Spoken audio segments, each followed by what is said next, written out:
Morning, everyone. Welcome to the Judiciary Committee hearing. This is part of the third special session of 2021 will start tomorrow, and this is the first hearing for that, or the main hearing for that. My name is Carl Rhodes. I'm chair of the Judiciary Committee. This Zoom meeting and YouTube live stream event is for the Judiciary Committee's 9 a.m. agenda on 6 appointments to the circuit courts and 1 to the district court. The other members of the committee, the Judiciary Committee, who I believe will all be here if they're not here already, are Vice Chair Jared Keokalole, Senator Casio, Senator Gabbard, Senator Lee, Senator Kim, and Senator Favela. As noted, this hearing is being streamed live on YouTube. You can find links to viewing options for all Senate hearings and meetings on the live and on-demand video page of the legislature's website. If you're interested in seeing the written testimony, you can go to the legislature's website, www.capital.hawaii.gov, and follow the links to the 2021 third special session. In the unlikely event that we have to abruptly end this hearing due to major technical difficulties, the committee will reconvene later today, Wednesday, October 27 at 3 p.m., and information will be posted on the legislature's website. That hasn't happened to us yet, so hopefully this will be a normal day. For the people testifying remotely, all testifier audio will be muted and video disabled until it's your turn to testify. I do have a 2-minute time limit, so you'll notice a countdown clock if you could wrap up at the 2-minute point. If there are temporary technical glitches during your turn to testify, we may have to move on to the next person due to time constraints. We appreciate your understanding, and we do read all of your written testimony. We'll try to come back to you, but if not, we're sorry about that. Normally I read the list of people who are submitted written testimony, but today every single piece of testimony is in favor, so I don't think I'm going to bother to read it, but I will tell you what the counts are, how many people were in support. And again, if you want to see the written testimony, you can go to the legislature's website, capital.hawaii.gov, capital with an O, and follow the links to the 2021 session. Just a reminder for anybody who's expecting a vote today, we will not be voting until, the committee will not be voting until tomorrow, the 28th at 10:30, also via teleconference. Technically, the governor's messages and the judiciary's judiciary communication have not been referred to JDC yet, so when we have them tomorrow, we can vote. Okay, I think that is the preliminaries. First on the agenda is Governor's Message number 1, submitting for consideration and confirmation to the Circuit Court of the First Circuit, State of Hawaii gubernatorial nominee Clarissa Y. Malinau for a term to expire in 10 years. As I mentioned, all the testimony for all these candidates, all these appointees are in favor, but several people have signed up to testify in person. The first is Erin Warner, and I see you. Go ahead. Hi, good morning, senators of the Judiciary Committee. My name is Erin Warner. I'm here to testify in support of the appointment of Clarissa Malinau to judge at Circuit Court. I have known Clarissa for nearly 20 years. I counted those numbers up and was amazed by the amount of years myself. I've been a close personal friend of Clarissa and her family and can speak to her reputable character, primarily her integrity and judgment. There are right things and there are wrong things, and there are shades of gray. The true demonstration of integrity and judgment lies in the reaction of people while meandering through the shades of gray. It is in this space in which Clarissa excels. With her legal education, training, and background, as well as her moral values and life experiences, she is able to carry forth with what needs to be done while being true to what is right. Clarissa was raised with strong values and leads her personal and professional life with the utmost integrity and ethics. While there are many examples which demonstrate her strong character, I ask you to review my written testimony for more information. And with that, I stand on my written testimony and am available for any inquiries. Thank you. Thank you very much. We'll finish up the oral testimony first. If you can hang around for a few minutes, that would be great. Some people may have questions for you. Next is Paige Ogata, who I believe I saw. Yep, there you are. Go ahead. Good morning. Thank you very much for allowing me to testify on behalf of Clarissa Malinau. I've known Clarissa professionally for about 10 years now. We started getting to know each other when I was a law clerk and she was a deputy public defender. Then I became a deputy public defender alongside her. I've also been fortunate to be a part of the HSBA's Leadership Institute with Clarissa. And most recently, I have appeared in front of her as she sat as a per diem judge in the District Court of the First Circuit. I have known Clarissa to always be energetic, compassionate, caring, and she cares so deeply, not just for her clients, but for the work that she does. She cares about the quality of the work and getting it right. She will be a great asset to the bench because she cares about justice, whether or not that justice means that she wins or she loses when she was an attorney. But I think that she cares about getting the correct result. And I think that is the most important thing for the bench. And I'm available to answer any questions that anyone has. Great, thank you very much. Next up, we have Susan Arnett. Good morning. Go ahead. Can you hear me? Okay. Thank you. I'm also testifying, obviously, in favor of Clarissa's nomination, but I'm someone who has been a consumer of circuit court judges for over 30 years.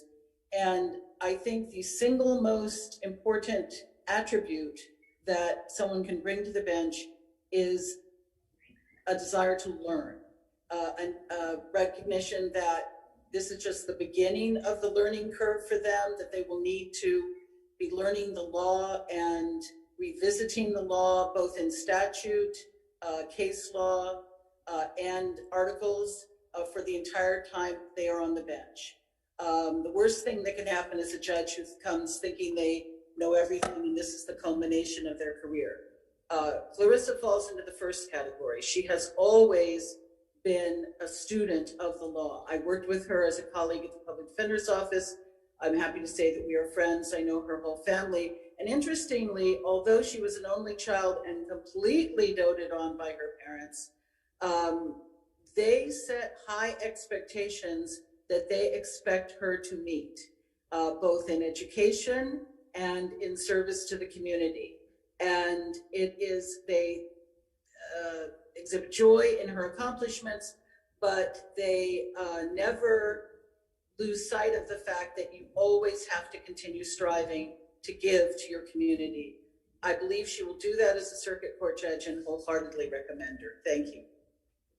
Thank you very much. That is all those three are the only three who's, sorry, except for HSBA, those are the only three who signed up to testify in person. Members, any questions for this group of any of these group of three? Okay, seeing none, the next 1, 2, 3 plus pages for a total of 71 written testimonies are all in support. And I believe that the Hawaii State Bar Association, I believe, is here. Levi, sorry. Yep, there you are. Go ahead. Good morning. Good morning, Chair Rhodes, Vice Chair Keoho Kalole, members of the Senate Judiciary Committee. Thank you for the opportunity to testify this morning on behalf of the Hawaii State Bar Association for Clarissa Malinao. I apologize for the late submission of our testimony yesterday. We went into the afternoon interviewing all of the judicial nominees. With regards to Ms. Malinao, the Hawaii State Bar Association did find her qualified for the position as a circuit judge for the First Circuit. Reviewing her submissions, her references, she has extensive experience that will be a benefit to the bench. Experience as a per diem judge in both civil and criminal calendars, as a sole practitioner practicing in front of the state and federal courts, and her 8 years as a public defender with more than 70 jury trials provides her with strong background and the qualities needed for the bench. And in addition to her professional capacity, she's also an active volunteer within the Bar Association, serving on several committees and Supreme Court committees, and doing everything that she can to improve the practice of law. As mentioned about her strong family ties as well, in my experience, people who have that type of family commitment and family ties definitely want to do best to make their family proud in everything they do. And with all as a whole, we find Clarissa Maldonado qualified for this nomination. Thank you. Thanks very much. Members, any questions from Mr. Ho'okano? Okay, if not, let's go ahead and move on to the appointee. Judge Malinau, would you like to make an opening statement? There you are. Go ahead. You're still muted at this point. Thank you. There you go. Thank you. Good morning, Chair Rhodes, Vice Chair Keohokalole, Senator Ocasio, Senator Gabbard, Senator Mercado Kim, Senator Lee, and I don't think I see Senator Favela, but I would like to include him in my opening statements this morning. Thank you for your time today, for the opportunity to have connected with each of you previously, and to be able to answer any additional questions you may have of me this morning regarding my judicial appointment to the Circuit Court of the First Circuit by the Governor. I am extremely honored and humbled for your consideration to my appointment. I am my parents' daughter. Born to immigrant parents from the Philippines, to achieve a better life, my father enlisted in the United States Navy. At the time, to start, he was offered to be a shoe shiner or a cook. He opted to be a shoe shiner, and through hard work and perseverance, ended his military career, retiring as an officer at the rank of Navy lieutenant. My mother had a challenging upbringing. At a very young age, her and her 6 siblings performed manual labor to contribute to the support of the family. It is from their experiences that they have instilled in me the values of hard work, to be resilient in the face of adversity, to remain humble and respectful, and to pay it forward. These bedrock principles that I live by. I am a proud public school graduate of public school education from Mililani High School. My parents' sacrifice and support allowed me the opportunity to attend college at Seattle University and law school at Whittier Law School. It was at law school where I met my husband, Brian, who at the time worked as an aerospace engineer. We have almost been married now for 14 years, and he continues to be the rock of support for me. After law school, I returned home to give back to our community and to be near my parents, who still reside in the same home where I was raised. My legal career began clerking for Judges Michael Town and Marshall Waldorf, both retired, both of whom presided over the criminal docket at First Circuit Court. At that time, I never would have imagined sitting here before the Senate and the Senate committee, being considered as a governor's appointee for a circuit court judge position. Same can be said that I would have imagined we would be living through a global pandemic. I suppose it rings true. Through my law clerkships, I had front row seats to trial advocacy and contested motions from many attorneys. Shortly thereafter, I was afforded the opportunity to become a deputy public defender, honing in my own trial skills as a trial attorney. In 2015, I entered solo practice, servicing clients in the area of criminal law, both in state and federal courts. And in 2019, I was fortunate enough to be appointed by Chief Justice Rechtenwald to serve as a per diem of district court, presiding both over criminal and civil matters. Furthermore, I firmly believe in the value of volunteerism and community engagement. The beneficial impact to one's life is truly profound. My public service from various legal organizations as a member and providing pro bono service has really enhanced my overall life experiences. This has given me a well-rounded perspective to be able to interact with people from all walks of life. My background, legal knowledge, and extensive courtroom experience has allowed me to be well-versed to be able to address and manage both a criminal and civil docket. Although I have previously applied to family and district court, I am passionate about circuit court given my jury trial experience. The road ahead will be challenging, and if confirmed by the Senate, I will and can meet those challenges head on. Given these circumstances, I find myself best serving the community at the circuit court level if confirmed by the Senate, and if so confirmed, the kind of judge I will be remains the same as I am as a sitting per diem, coming to the bench with no predisposition, respectful to parties, assuring parties have an opportunity to be heard, applying the law to the facts of the case and rendering a just decision, to be firm and fair. In closing, I am respectfully requesting and seeking the full support of the Senate Committee on Judiciary and the full support of the Senate of my judicial nomination to the Circuit Court of the First Circuit. I thank you again for your time, and I am prepared to answer any additional questions you have of me this morning. Thank you, Judge Malinau. Members, any questions?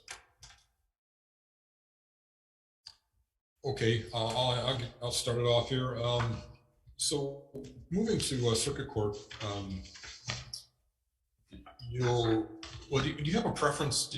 I don't know whether the CJ will give you an option or not, but do you have a preference for a criminal calendar or a civil calendar? In answering your question, Chair Rhodes, it's my understanding that the Chief Justice will have the authority for designation either on criminal and civil. Although I believe this may be a criminal designation, regardless of where the Chief Justice designates me, I can and will meet the challenges and will do so accordingly.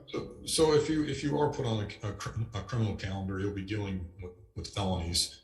What's your approach going to be to situations where someone's being charged with a felony? Well, let's skip to the sentencing phase. So if they're convicted of being a felon, of whatever the felony charge is, and you're looking at the pre-sentencing report, and you notice that the person has, 10 misdemeanor convictions, 25 petty misdemeanor convictions, and 15 violation conditions. How does that play into your sentencing decision? In answering your question, Chair Rhodes, I will refer to the available law and statutes for my consideration. Specifically, in your hypothetical, a pre-sentence report has already been generated in there.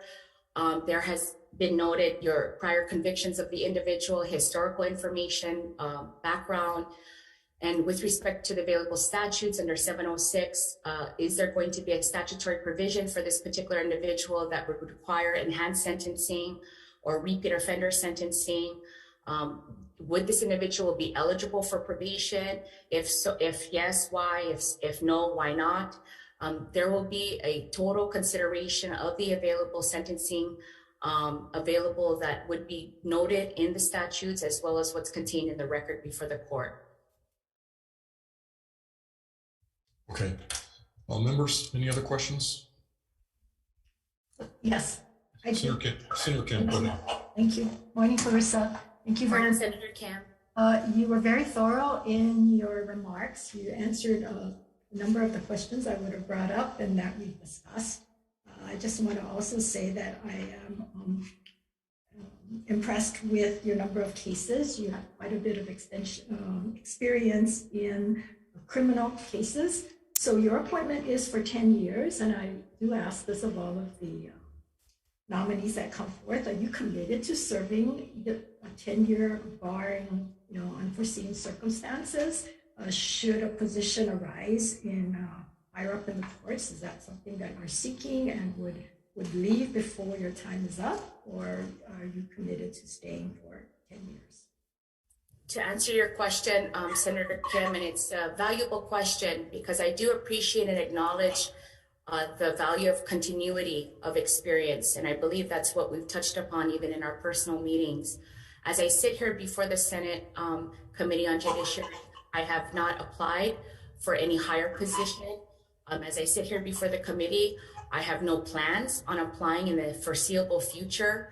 What I'm focused on is I'm acutely aware of the responsibilities that this current position that I'm being considered for would lead me well into the term.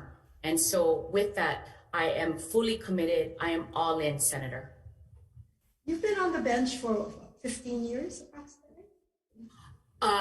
I've been a licensed attorney for 15 years, Senator. I've been appointed since 2019. I meant on the bar. You've been 15 years on the bar. That's correct. Because I'm looking at your resume and I'm looking at your experience, and it seems like you've had a lot longer career because you've really done quite a bit, and certainly walk the talk as far as your volunteerism and your pro bono work, and then your number of cases. So I really congratulate you for all of that. And my final question is, there's been some talk about, and it's been on TV, that women perhaps should not be serving in prison. And I know that this idea or this thought has not matured, but what would your initial thoughts be on something like that? Should the legislature take that up? I will say this, the circuit courts or any courts are really in a position to address conduct. You know, conduct brings people to the court, and that conduct has to be evaluated by burden of proof. And in a criminal trial, it would be proof beyond a reasonable doubt.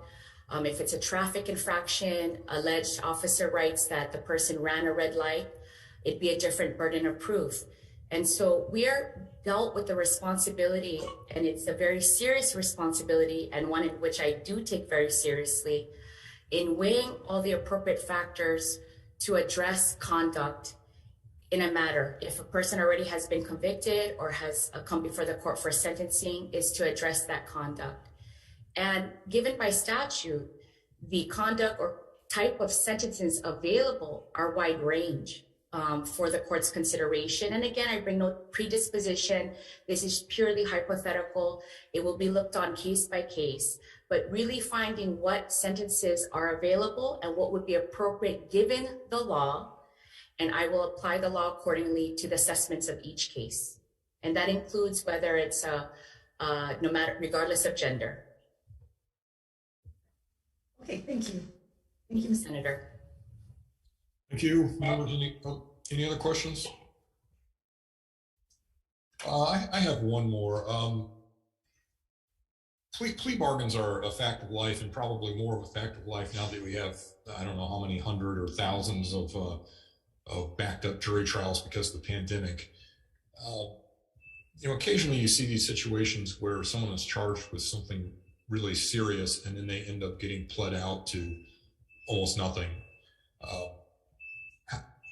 How will you approach plea bargain cases, trying to balance justice being done and just not letting people get off scot-free?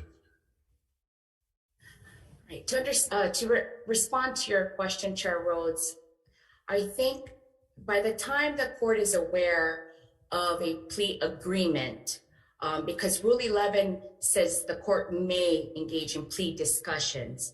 And again, I may bring no predisposition. Each case will be looked upon case by case basis. But in responding to your question, by the time the court is aware of a plea agreement, both attorneys have consulted with each other, and now it's a request whether the court will bind itself to the plea agreement that both parties have engaged with.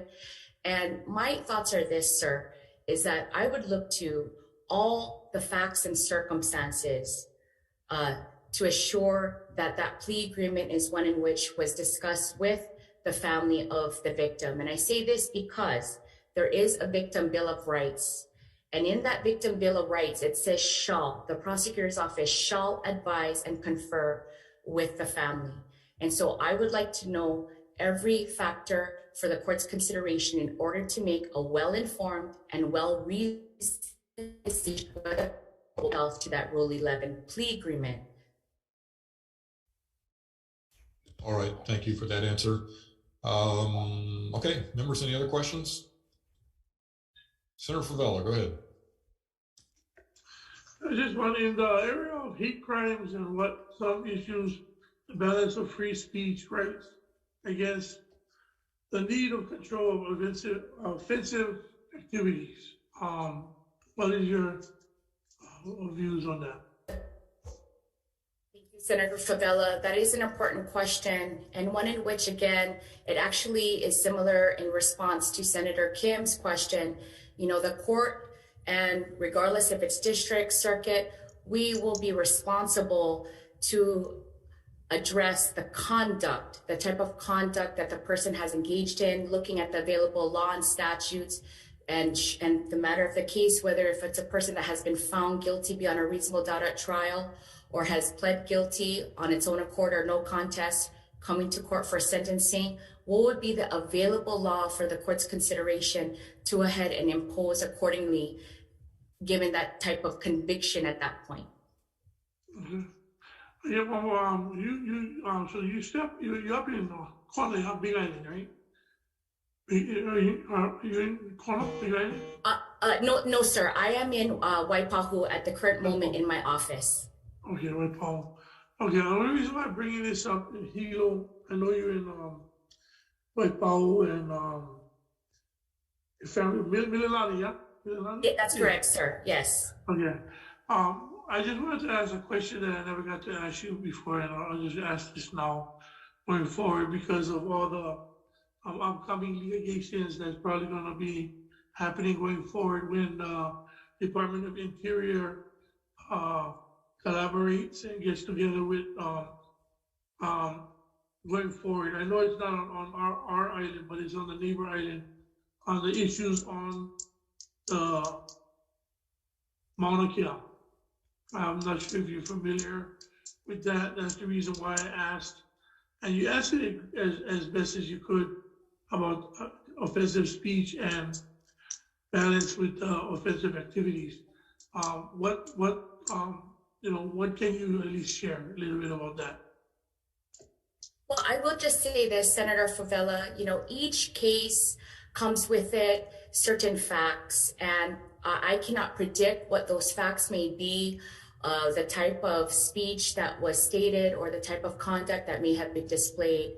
But what I can say is that I will be committed to assuring that parties are afforded an opportunity to be heard, to be able to present their case accordingly, to make sure that the existing law will be applied and render a just and fair decision.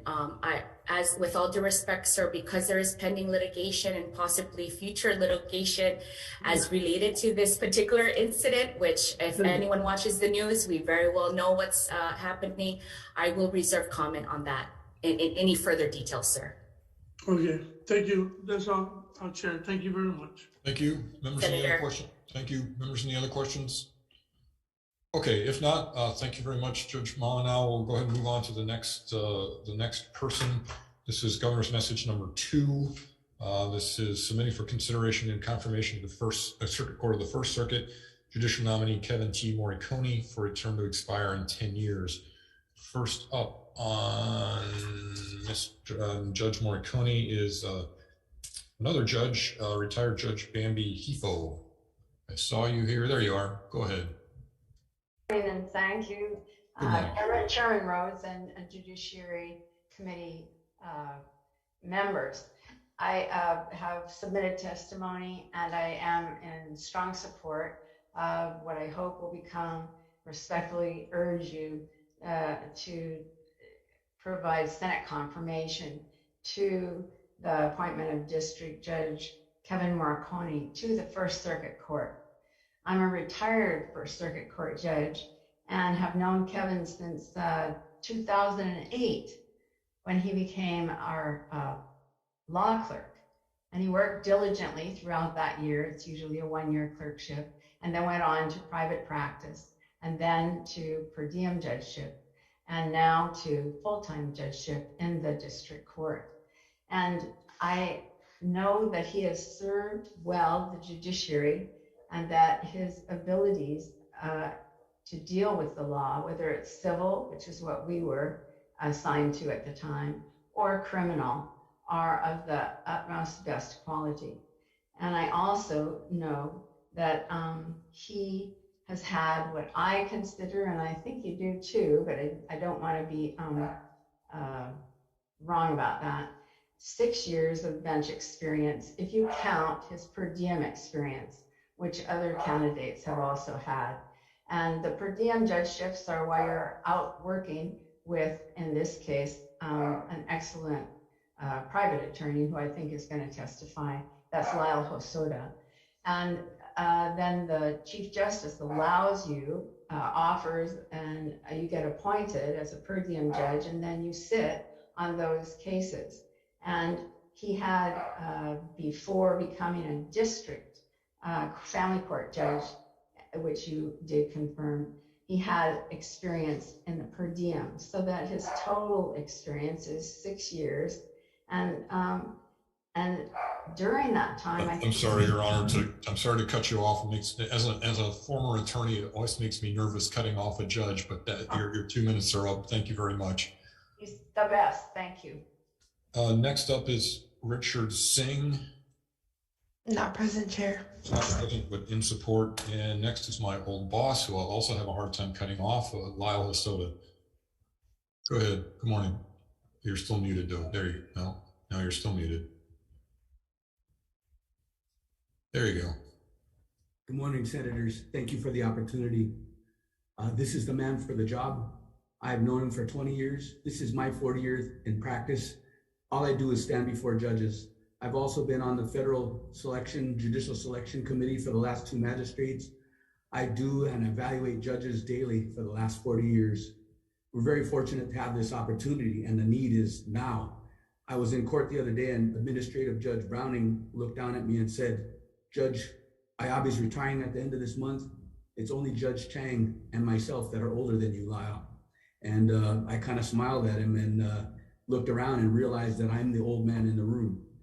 But if you want my input, which I am going to give to you, I give you my wholehearted support for this young man whom I've known before he even started law school.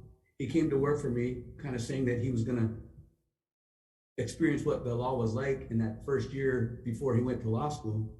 And he fell in love and was so passionate about everything that he did, like everything he does. And he has never failed in anything that he's ever done. So this is one that is the special candidate, because he not only has the skills and competence, but he makes decisions for not only that instance, but with mana'o and with heart to consider where that decision will land and what it means for the future. So Senators, I urge you, because it's in the best interest of our community, not just the legal community, but the community at large, that this man serve in this position. With that, if there's any other questions, I wrote a lengthy 4-page report about our entire relationship, and I'd be happy to answer any questions about that. But I thank you for this opportunity. Thank you very much. Members, those are the only people who signed up, except for HSBA, the only people who signed up for in-person testimony. Do you have any questions for either Judge Hifo or Mr. Hosoda? Okay, seeing none, thank you very much for your testimony, both of you. Next, let's see, there were 3, there's an additional 47 written testifiers in support.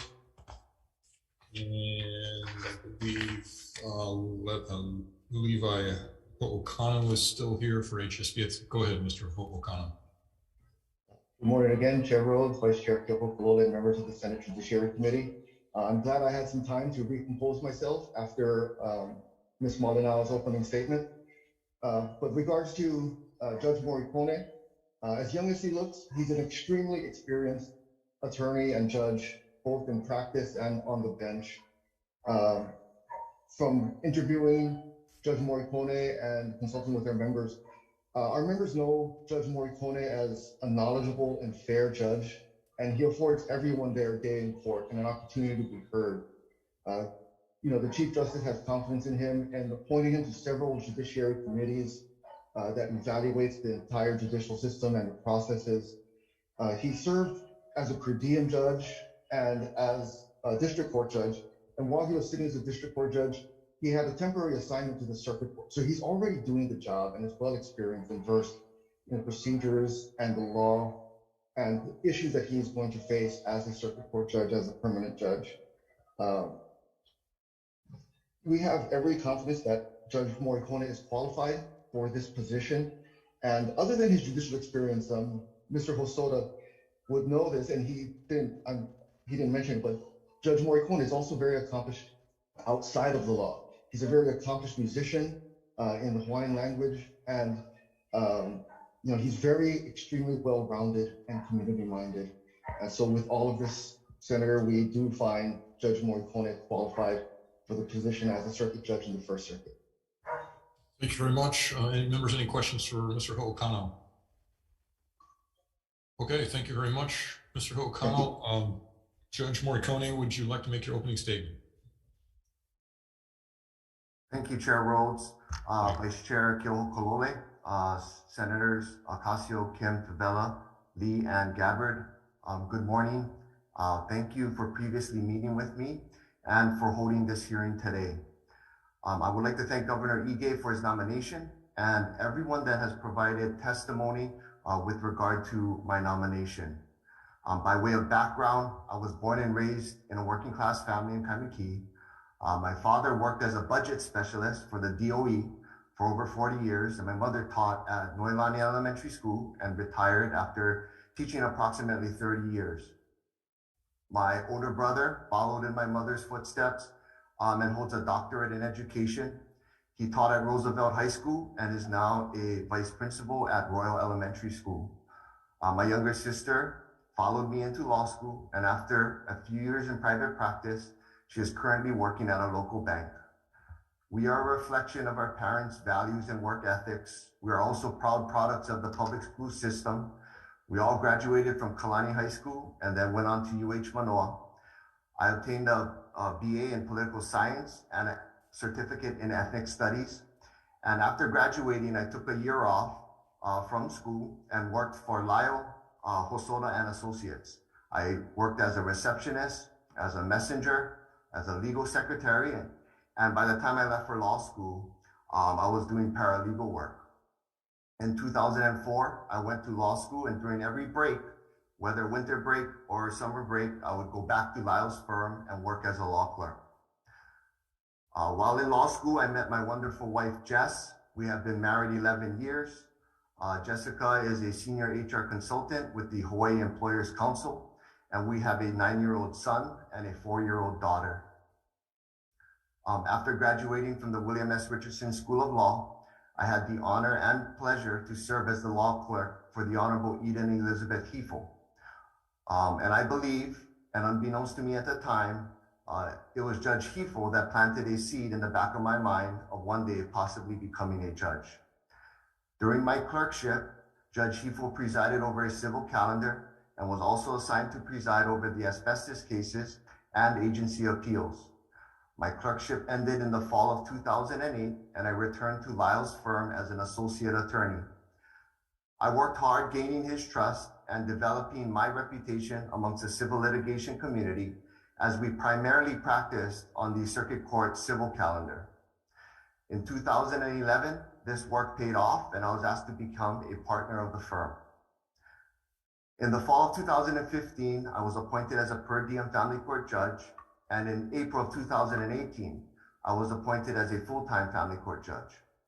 As a full-time judge, I spent 2 years presiding over divorce cases, and thereafter, I was asked to be the lead judge of the special division. Also in 2019, I spent approximately 7 to 8 months on a temporary assignment to the circuit court and presided over 11 criminal jury trials. As recently as July of this year, I was temporarily assigned again to the circuit court and conducted my 12th jury trial in the middle of this pandemic. Making the decision to apply for a circuit court judgeship was not easy due to the fact that my work at family court is challenging, but equally rewarding. However, I felt that I could use the skills I have and the experiences I gained to give back and serve at the circuit court. I am before you today seeking your support of my nomination. If I am confirmed, it is my intent to serve the 10-year term and continue to serve if I am retained thereafter, hopefully providing consistency, continuity, and stability to the circuit court. Thank you again for your consideration, and I'm happy to answer any questions that you folks may have. Mahalo. Thank you very much, Judge. Members, any questions? I do have a question for you, Judge Marconi. So you've handled the special calendar at District Court, is that correct? District Family Court. District Family Court. Yes, that's correct.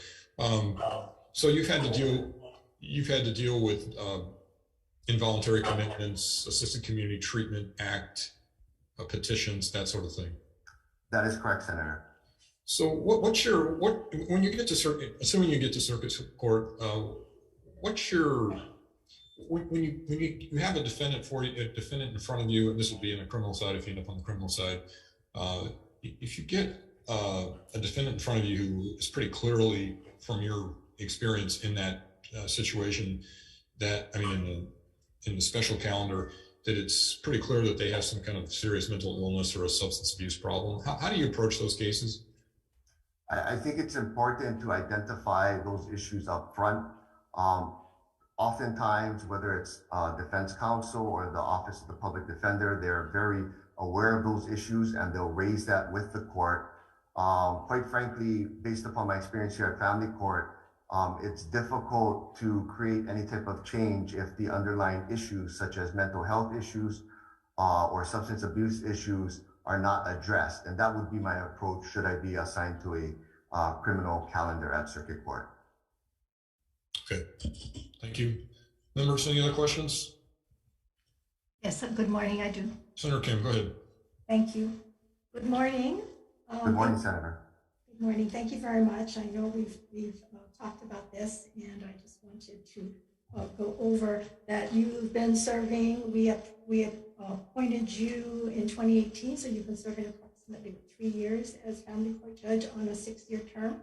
That is correct, Senator. And I can't remember if you told us you were committed to serving 6 years when we appointed you. I don't think I specifically said that, but my intent was to do that at that time, in all honesty. Now, when did you apply for this position? I believe it was January of this year. January of this year. Yes. So you were serving approximately 2.5 years of your term before and then you applied. That is correct. And I raised this, as I mentioned to you, on almost all of the people that come before us or the appointees that come before us, because, continuity is important. And, we have to then go ahead and I'm sure in the courts, they want to increase judges' competency. And obviously you've been serving in the family court and that's going to create another vacancy and we're going to have to appoint someone else there. So my concern is, given your youthfulness and stuff, is to, why are you not serving out your family court and moving on to circuit court? The decision again to make that to turn in the application was not easy, as I stated earlier. But I felt that in light of the circumstances, having the temporary assignment experience, doing the criminal jury trials, my background in civil litigation, and honestly, encouragement from other judges and practitioners, I felt that I could contribute at the circuit court based upon all of the circumstances. And that's why I made that decision. But Senator, I know we had that long discussion with regard to continuity.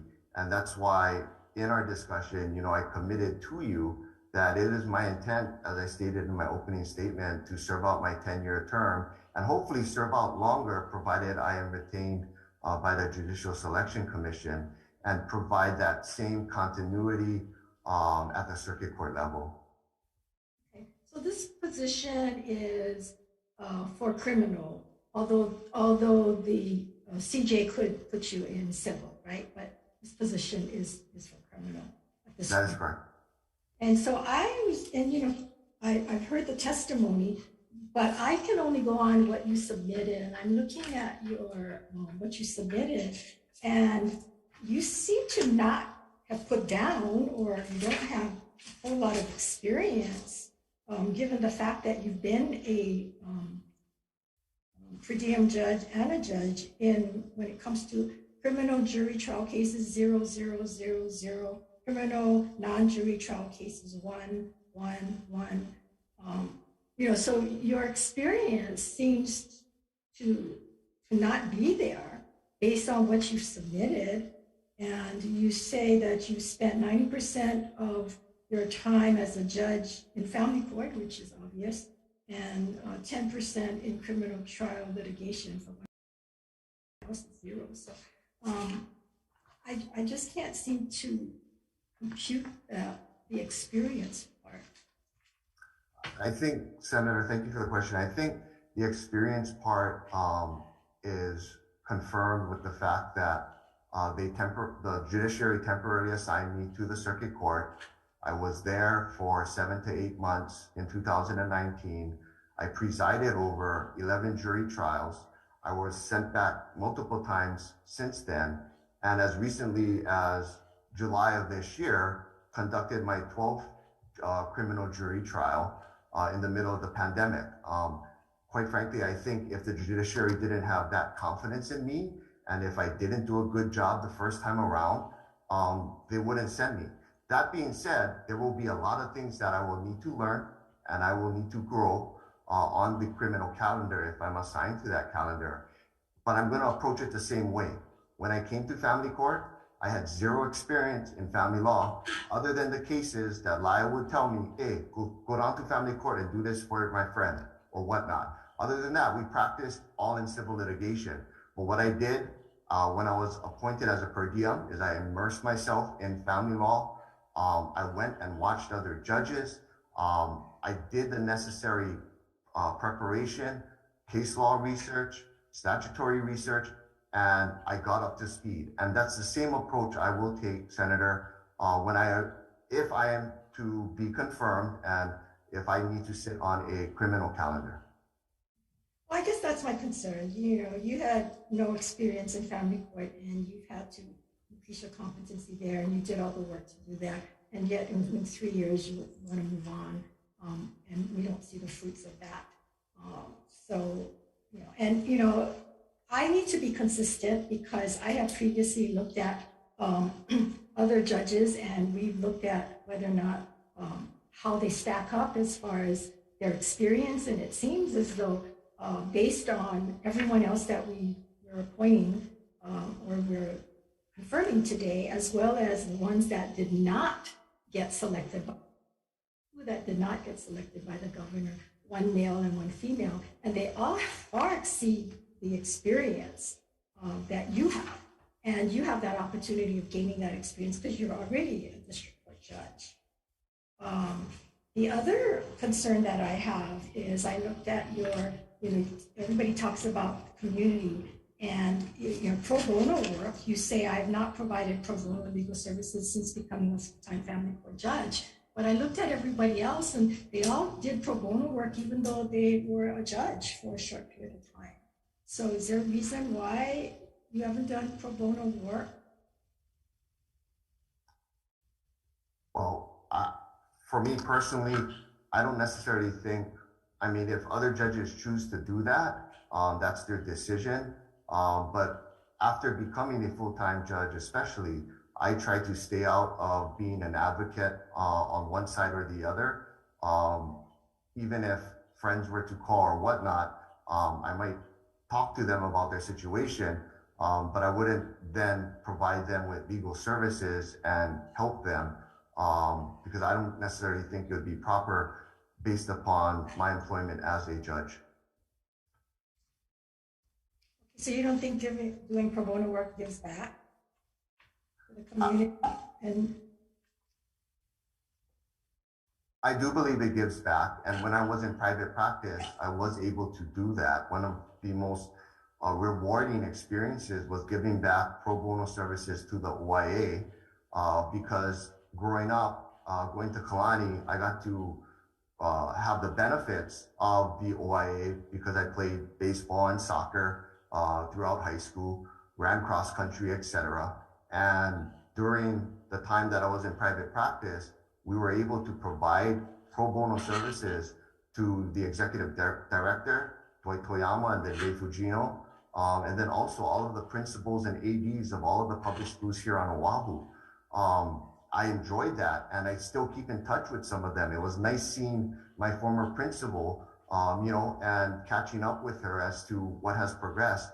But I did that during the time that I could, or which I felt comfortable doing, which was when I was in private practice. well, again, I'm looking at your application, and it says, on number 3 on page 16, per the Hawaii professional conduct, how many hours have you provided pro bono legal services? And it says, I would estimate at least 60 hours for 2017. Since being appointed as a district court, I've not provided any services.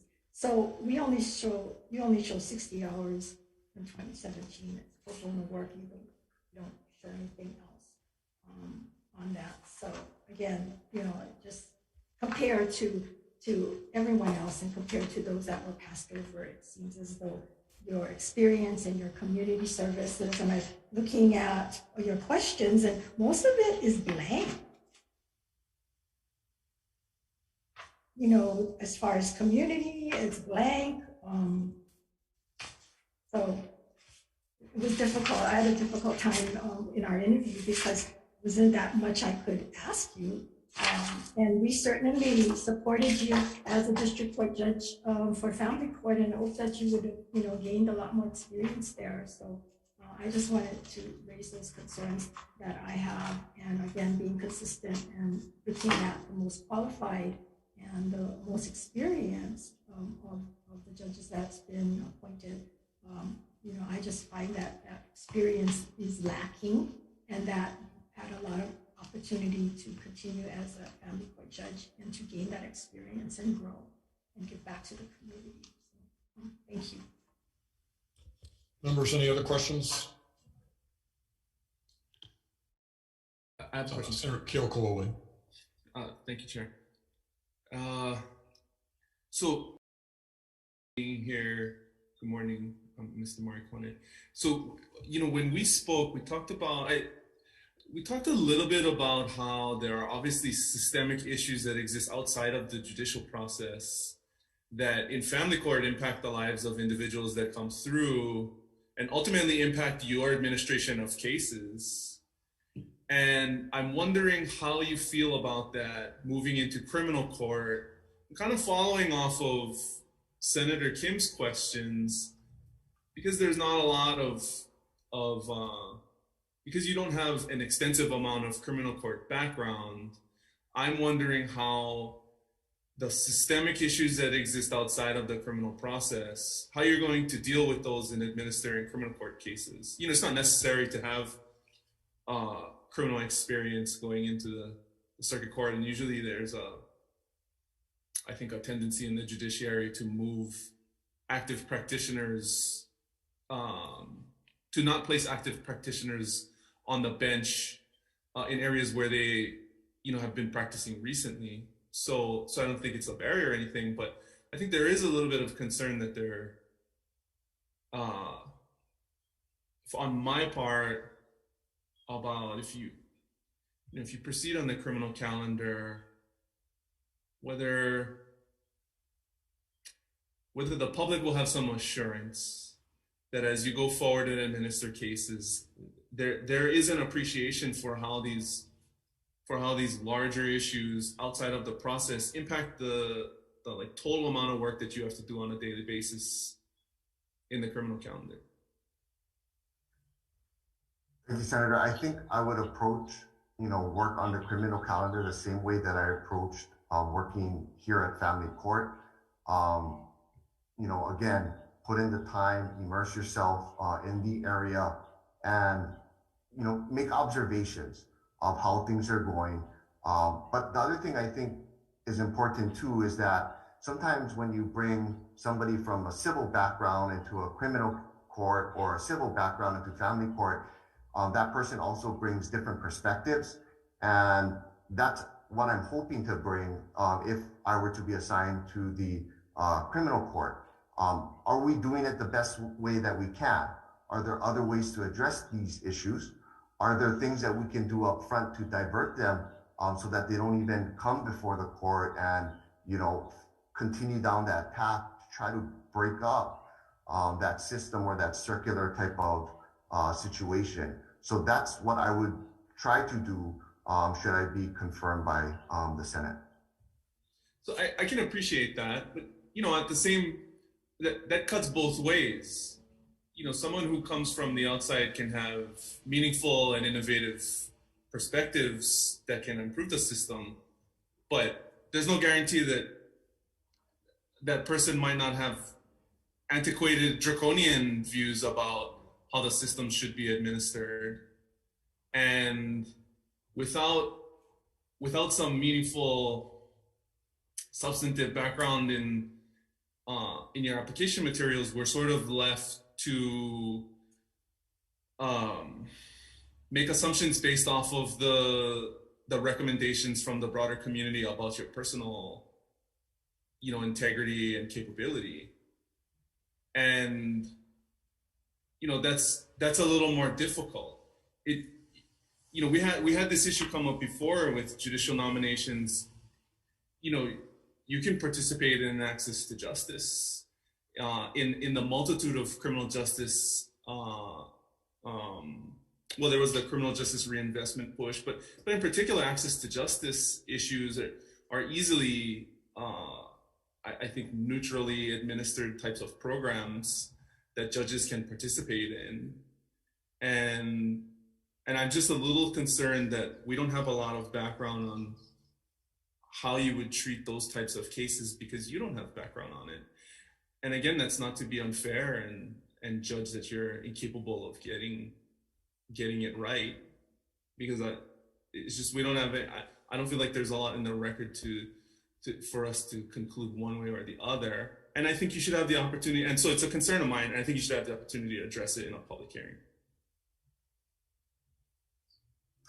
Well, Senator, with regard to that issue, here at Family Court, there are things that, we move forward with. For example, coming up with a way to allow attorneys who are volunteers, volunteer mediators, to be present virtually on Friday mornings for paternity cases to try to help facilitate a full resolution on that day.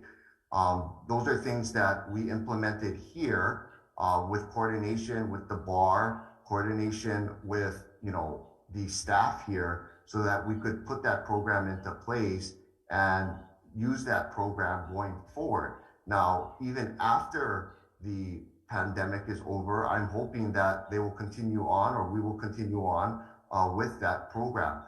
There's other issues or other committees that I have served on with the judiciary, such as the legislative team for Family Court, the Committee on Judicial Operations.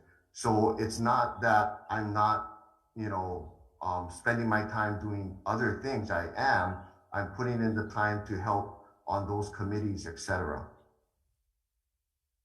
Okay.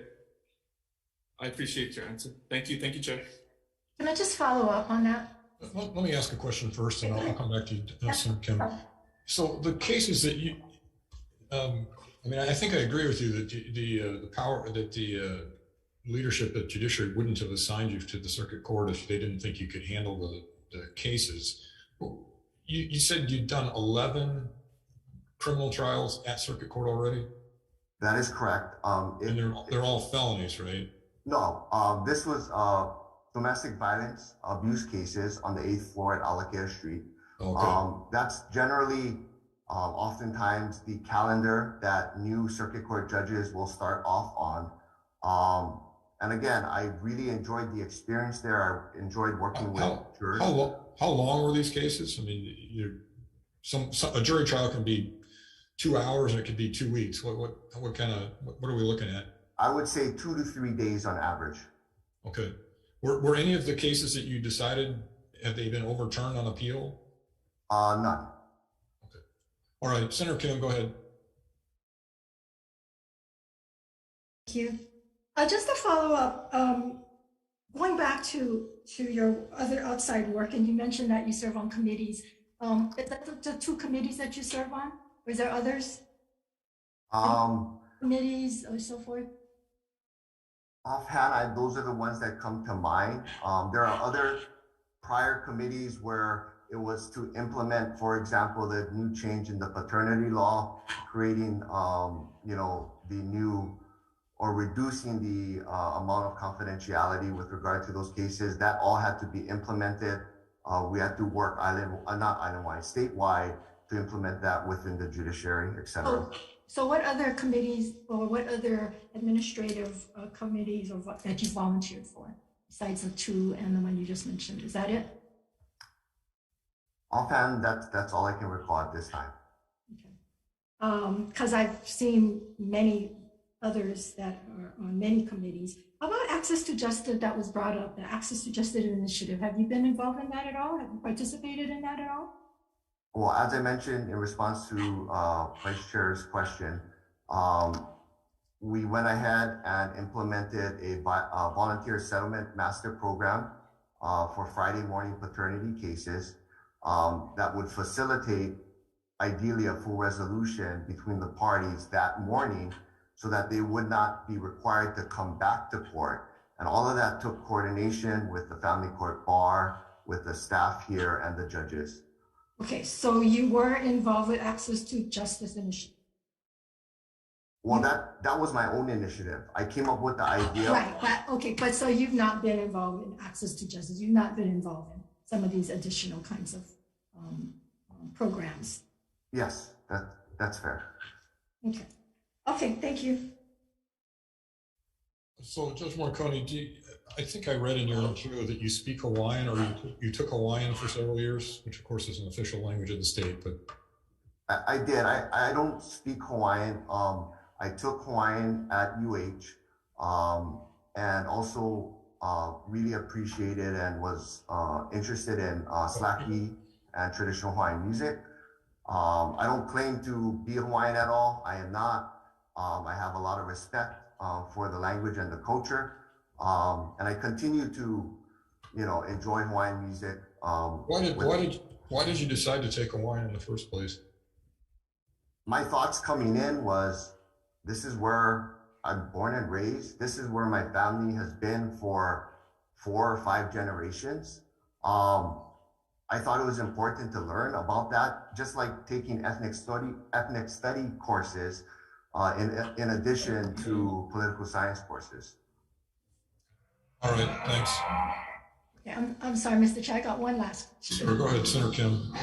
Yes, Kevin. To be fair, I want to ask all the nominees this. What is your thoughts about incarceration of women?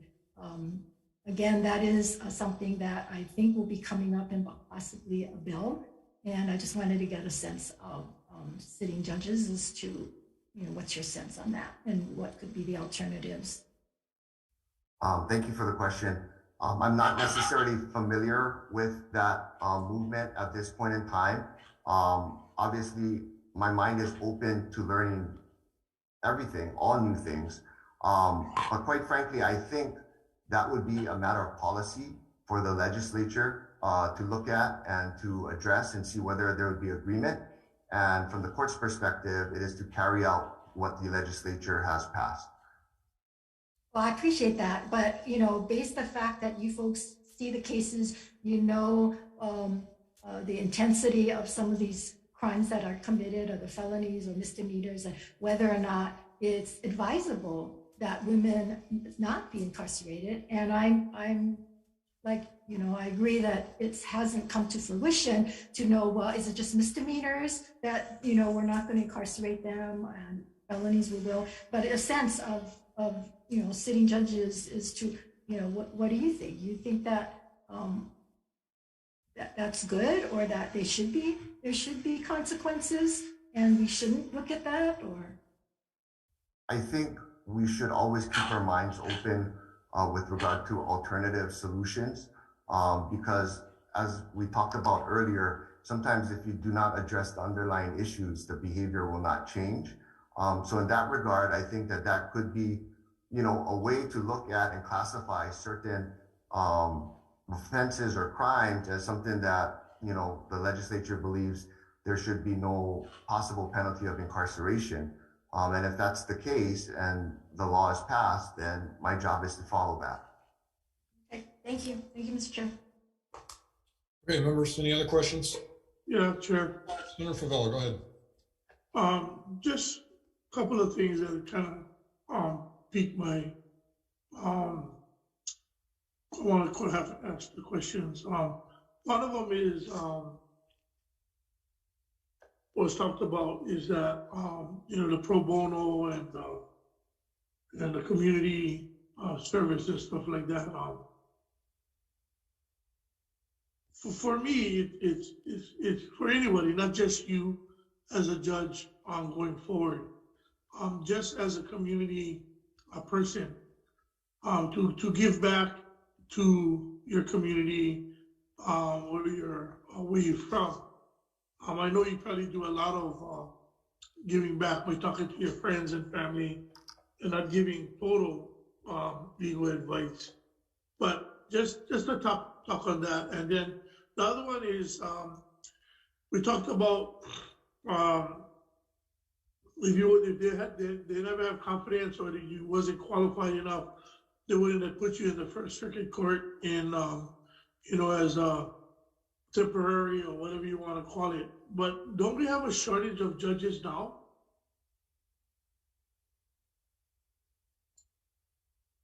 Well, that's what the nominees are hoping to see confirmation on.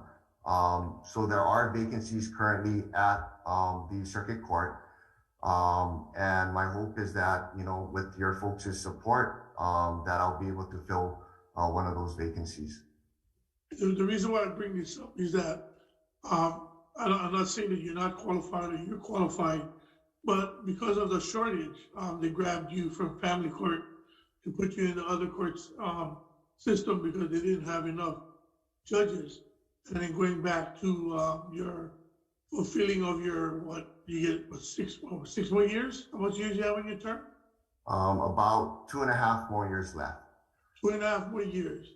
So you feel that by leaving now with all the investment that you have in family court and more hard work that you had put in to become this family court judge, you don't think that fulfilling your 2.5 more years with the vacancies, and and I know, and you heard the other judges that came that testified, that a lot of them is terming out because of their age. So you don't think by staying and fulfilling your family court judge position and waiting your turn, waiting to your term out to seek this position in First Circuit Court?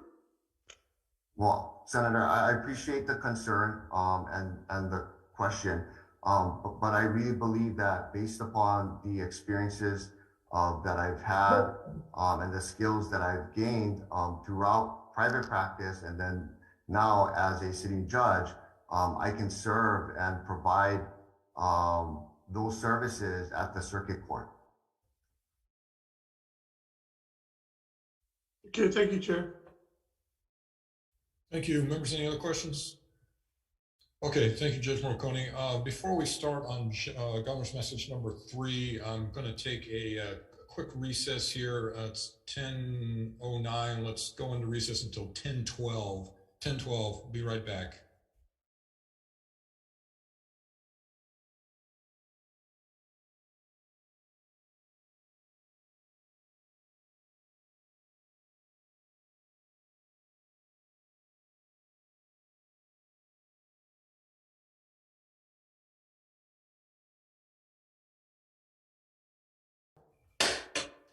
Okay, back into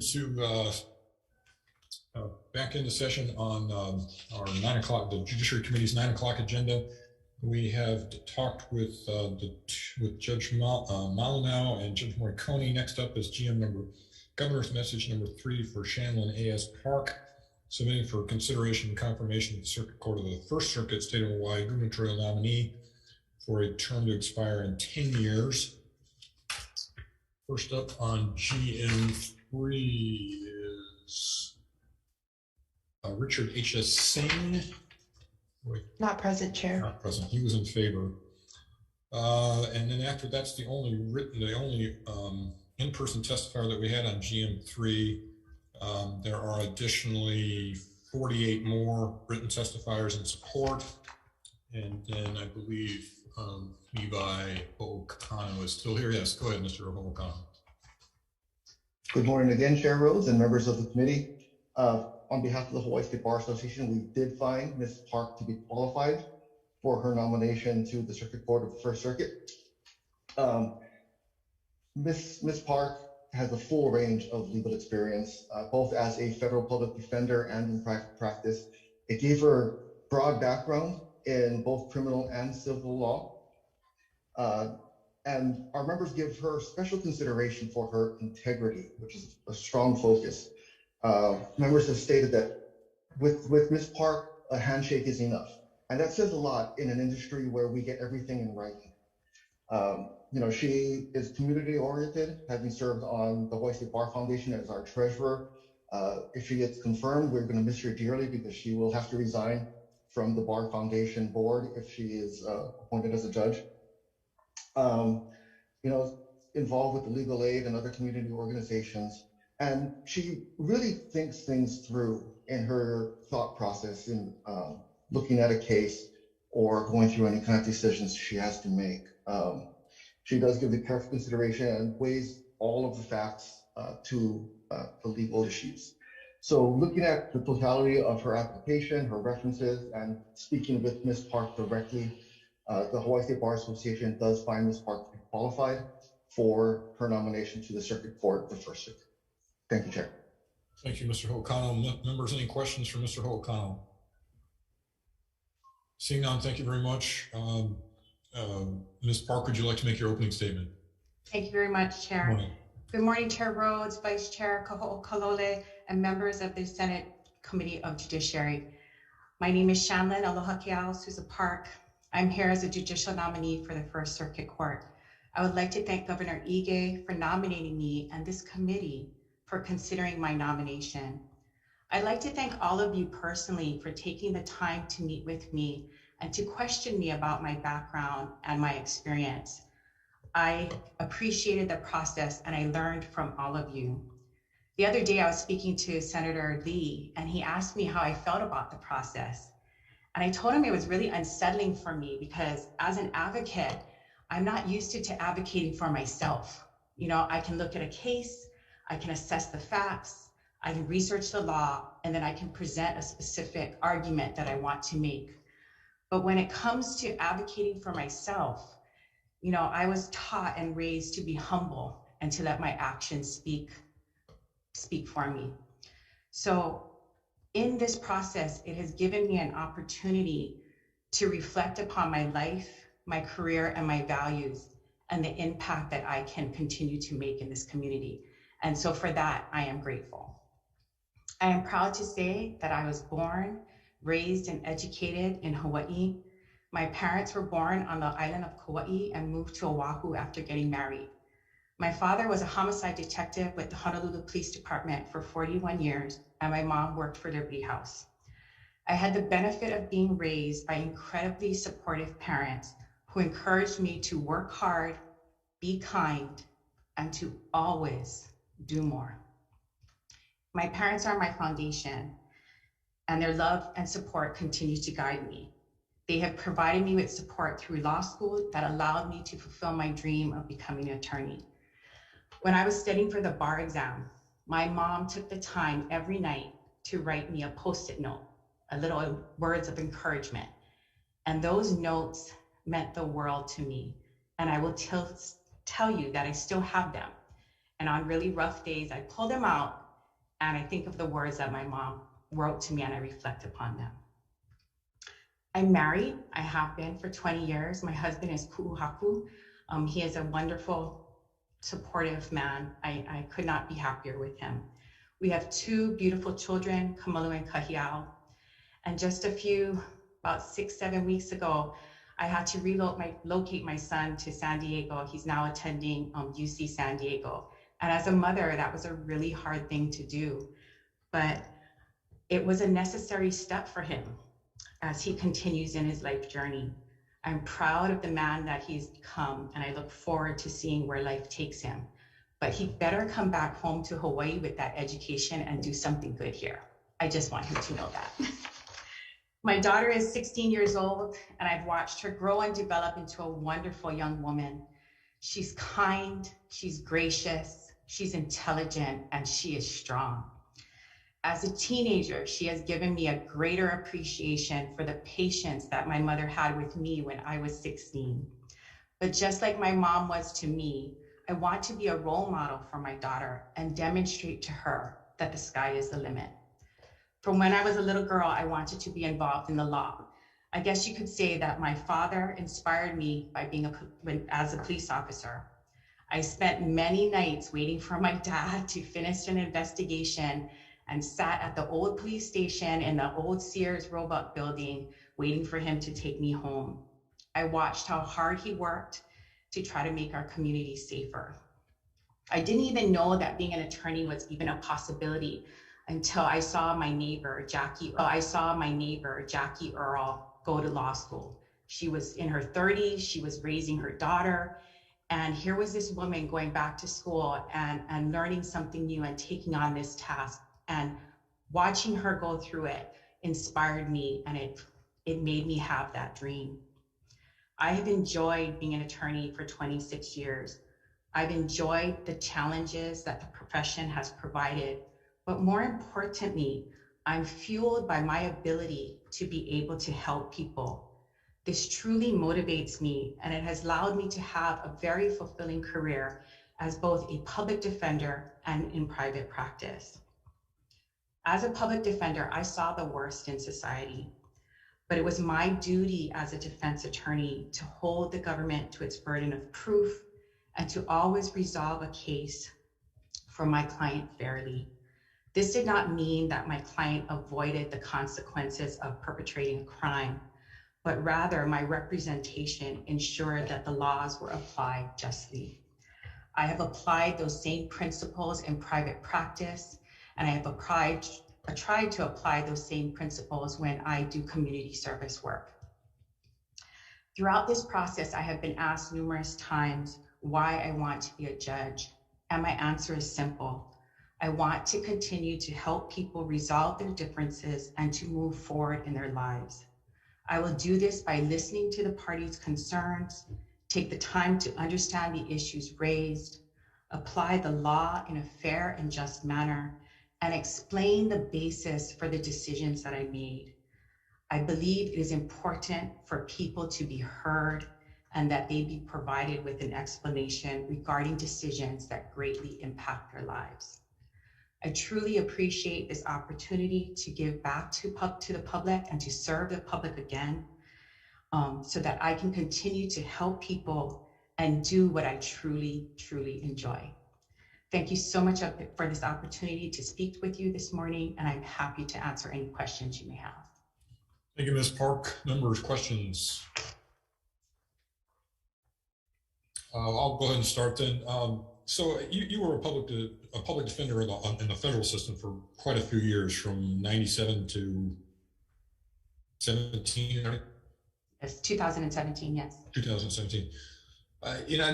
Rightly or wrongly, sometimes public defenders have the reputation of being soft on crime. How can you assure us that, if a case comes up where somebody richly deserves a harsh punishment, you'll give it to them? One of the things that is required of you as a judge is you have to look at a variety of factors to determine an appropriate sentence. And you need to look at the nature and circumstances of the offense, as well as the history and characteristics of the defendant. And you need to balance that with the need for rehabilitation, but also to protect the community. All of those factors need to be considered when imposing and judging someone. And that is something that I intend to take seriously and will do. So if you feel like the law justifies it and for the protection of the community, you would not hesitate to give out a long sentence in the appropriate case. That's correct.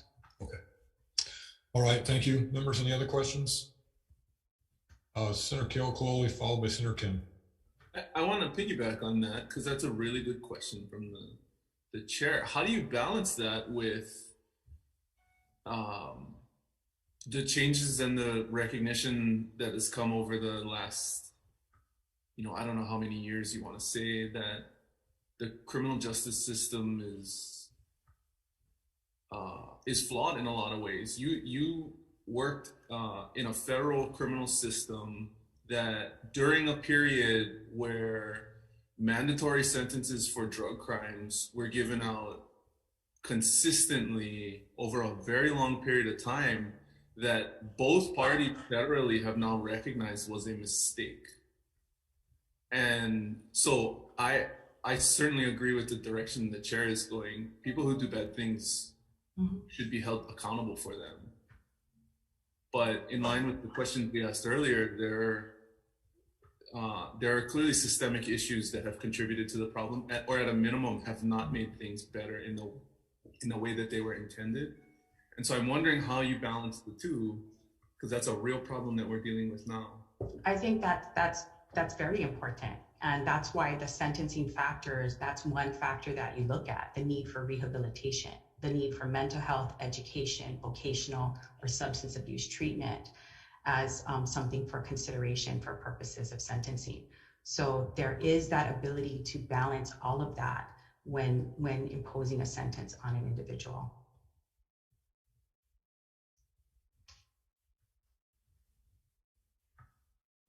Thank you.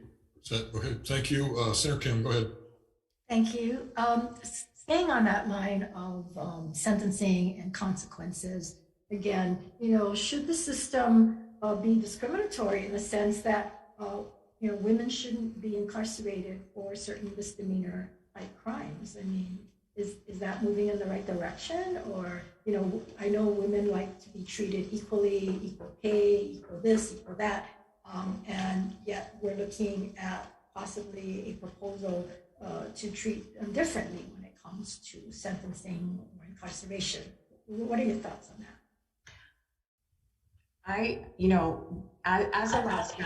As a law stands now, I agree with Clarissa in that we are there to judge an individual's conduct, and we are required to look at the nature and circumstances of the offense. If the legislature were to impose other factors that we were required to consider in determining an appropriate sentence, then that is obviously something that we would be required to do as a court.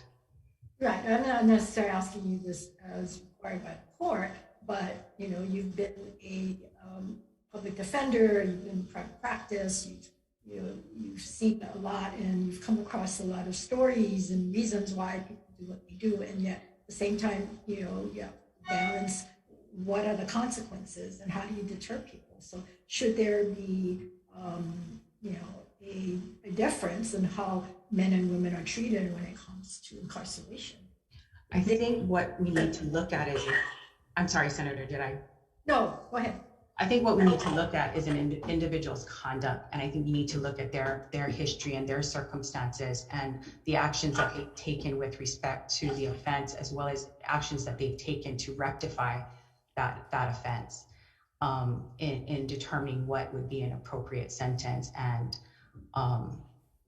so it would afford the sentencing factors as they are enumerated now, afford you that opportunity to take in all of those concerns that you and Vice Chair have raised with respect to implicit bias and or crimes committed by women. With respect to determining what would be something appropriate is to look at the individual, to look at their history, their circumstances, to look at the crime that they've committed, to see how they have performed on bail if they were afforded that opportunity, to see how if they were not afforded that opportunity, then to see if they've made any changes with respect to their behavior.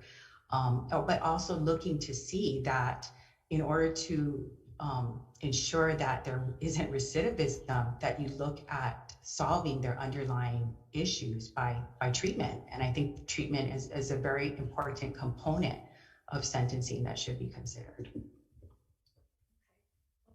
Changing the subject, so you applied for district family judge as well as circuit court judge. So where is your passion? I know we talked a little bit about this. Yes, and I applied for those positions because all of those positions are trial positions where you as a judge either are sitting in as a trier of fact and the decision maker, or making decisions, and it lends, and those positions aligned with the experience that I had. And so I felt that the qualities and the values that I had, I could also serve in those positions as well. But I am committed to serving as a circuit court judge and would be committed to my term. Your term. Okay, thank you. Thank you, Senator Kim. Anyone else? Senator Favela, can't tell whether your hand's up or not. Yeah. Okay, go ahead. Okay. Well, that's in your experience, I'm not as we're on the lines of what Senator Kim has been going back and forth, and in my head, you know, I'm thinking, you know, sorry, Chair, give me a few seconds to get to the question. When I used to be with the group Tropical Nights in Capena, and we used to do Christmas outreach out in the women's facility, and you know, I've seen a lot of people that I knew and I know of, and I guess what Senator Kim is trying to say is that a lot of the contributing, and you know, this is just my view, to a lot of these incarcerated women is because of what had happened in the relationship. I'm not just saying with a man, but in a relationship period, that caused them to be in drugs, doing crimes, being part of a crime, you know, Bonnie and Clyde, right? Those kind of things. So when I went to the prison and I seen a lot of these ladies incarcerated, that came to my mind what Senator Kim was saying to you guys, to other judges, and it just burned in my brain. But as what Senator Kim said, so statistically going forward, a lot of the women that is incarcerated in Hawaii, I'm not saying it's around the world, in Hawaii, is because of that circumstances. And you can answer that or not answer it, but do you kind of agree? I mean, living in Hawaii as long as we all did, a lot of these women that is incarcerated today, and that's why I think Senator Kim is going in the direction she is with a bill, because a lot of them wouldn't be in these hard crimes or even getting into crimes if they had treatment. So can you try to answer that in the best way you can?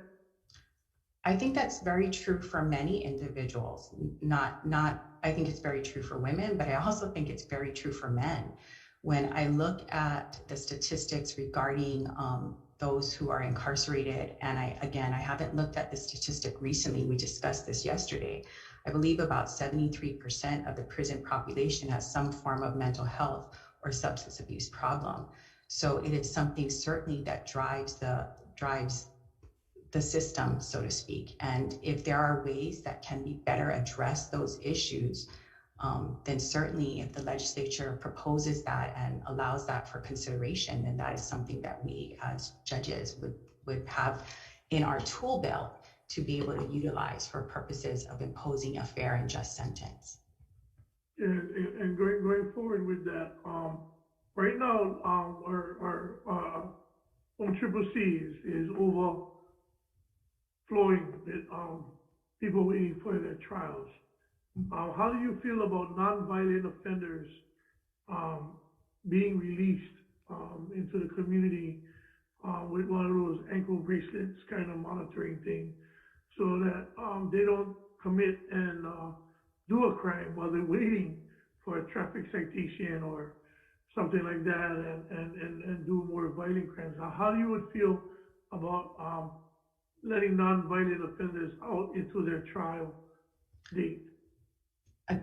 I think you have to look at things individually, because you have to be able to assess whether that individual is a flight risk or a danger to the community, not just looking at what they're charged with, but also the other factors that are part of the consideration for determining whether bail is appropriate.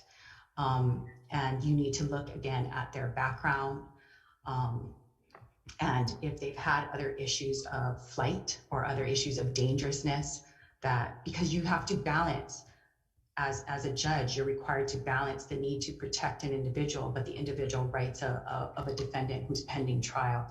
So I think you need to weigh all of those factors in order to make that determination. The only reason why I say that is because, of course, you're a public defender, and public defenders was one of the ones that was kind of driving this whole mission. And the only reason why I'm bringing it up is exactly what you just said. The person came in for a traffic violation, but he does have a violent past.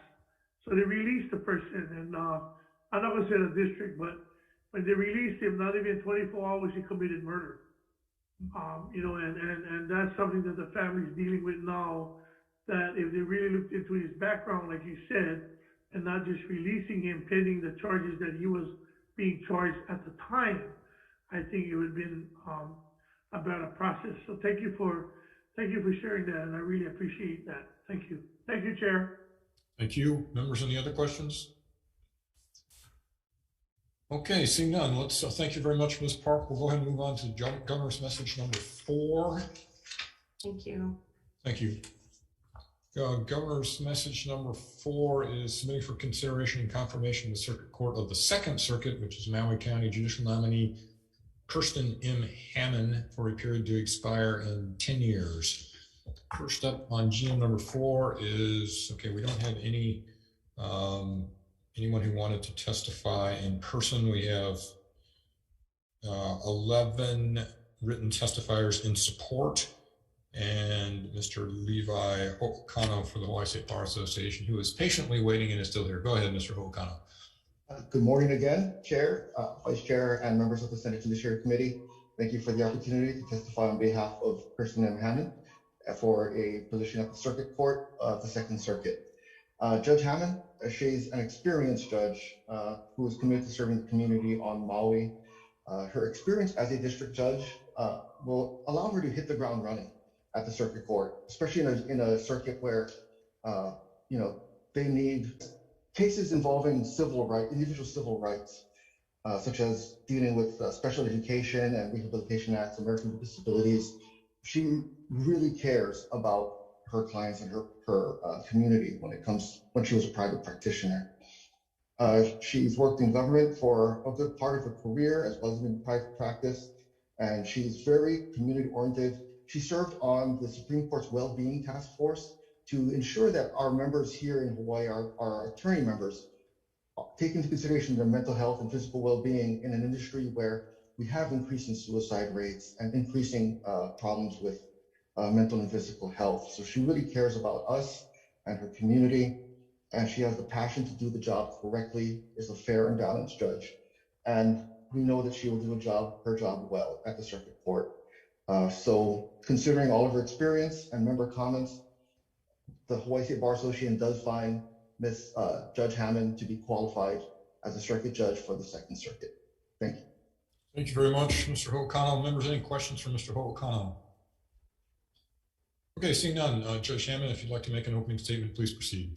Yes, thank you. Aloha, Chair Rhodes, Vice Chair Keo'olole, and Senators Kim, Gabbard, Lee, Ocasio, and Favela.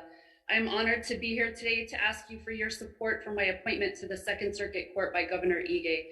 I would like to thank the Judicial Selection Commission and Governor Ige for their faith in my ability to fill this extremely important position for our community.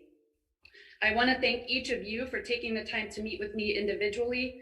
I appreciated getting to know your individual perspectives, and I recognize the deep commitment that each of you have to your communities. I also want to thank my family, my friends, and all those who have submitted support for me today. Without the support of my friends, family, and colleagues, I would not be here today, and I am deeply humbled and grateful for their support. I will start with a little bit about my background. I am not originally from Hawaii. I grew up mostly in Texas, which is where my mother's family is from. My father was a captain in the Air Force during the Vietnam War. I was born in Okinawa, where my father was stationed at the time of my birth. Unfortunately, we lost my father in the war, and my mother had the difficult task of raising my younger brother and I without our dad. She did the best that she could, and the struggles that we faced and overcame have made me who I am today. I came to Hawaii in 1991 when I was 20 years old after my mom and my younger brother had moved to Oahu. I stayed in Texas to finish my associate's degree and then followed them here. I attended the University of Hawaii West Oahu and the William S. Richardson School of Law. I went to law school driven by my passion for helping others. Law school was challenging, and what I learned about myself is that I can take on anything as long as I am dedicated, work hard, apply myself to the task at hand, learn from my mistakes, and never give up. And this philosophy has worked for me throughout my career. My first job out of law school was with the retired Honorable Judge Boyd Mossman. And as was discussed today by others, a law clerk position is typically only for 1 year. Judge Mossman had a law clerk that was already lined up, but she ended up at the last minute taking a job with more long-term stability. Judge Mossman hired me, but he let me know that his preference was to hire law clerks with ties to Maui so that they would use their experience with him to give back to the community. I did not have ties to Maui. I was grateful to get the job in spite of that. And I had respect for his love and dedication to his community. It's now 24 years later, and I'm still on Maui. Maui became my home, and I'm so proud that my career now of 24 years has been devoted to public service here on Maui. I have served the people of Maui through my work with the Office of the Public Defender, Legal Aid Society of Hawaii, the Office of Counsel Services, and my own private practice as a per diem judge, district court judge, and then for the last 3 years as a full-time district court judge.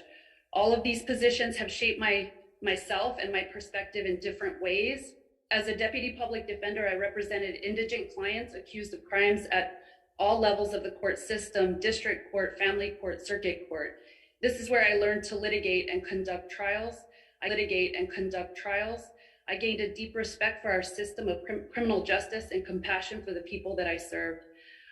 In my brief time with Legal Aid, I assisted victims of domestic violence and gained an understanding of the ravaging effects of domestic violence on our communities. While working with the Maui County Council as a legislative attorney, I had a front row seat to the issues that are important to the citizens of Maui County: affordable housing, water rights, protection of our unique and fragile environment.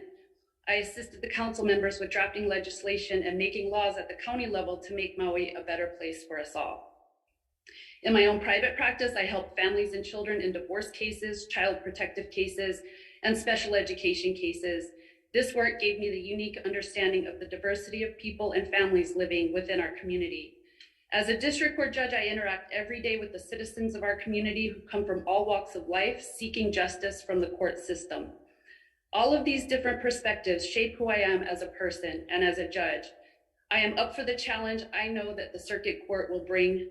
I humbly ask for your support today for my nomination to the Second Circuit Court. It would be the greatest honor of my life to come full circle from clerking for Circuit Court Judge Mossman to now being able to serve the people of Maui as a circuit court judge myself. Mahalo, and I'm willing to answer any questions that you may have for me. Thank you very much. Members, questions?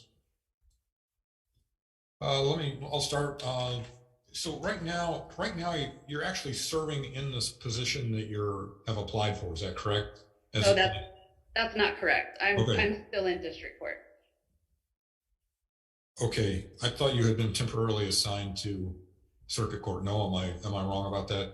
Not myself. No. Not you. Okay. Yeah. Right. So you're in district court now. When were you confirmed to district court? In 2018. 2018. Okay. Okay, I see. I was just misreading my notes here. So similar to, I guess, Judge Morricone, you're trying to move up before the end of your 6-year term. I'll let Senator Kim ask that question unless you want to answer it now, and however you want to do it.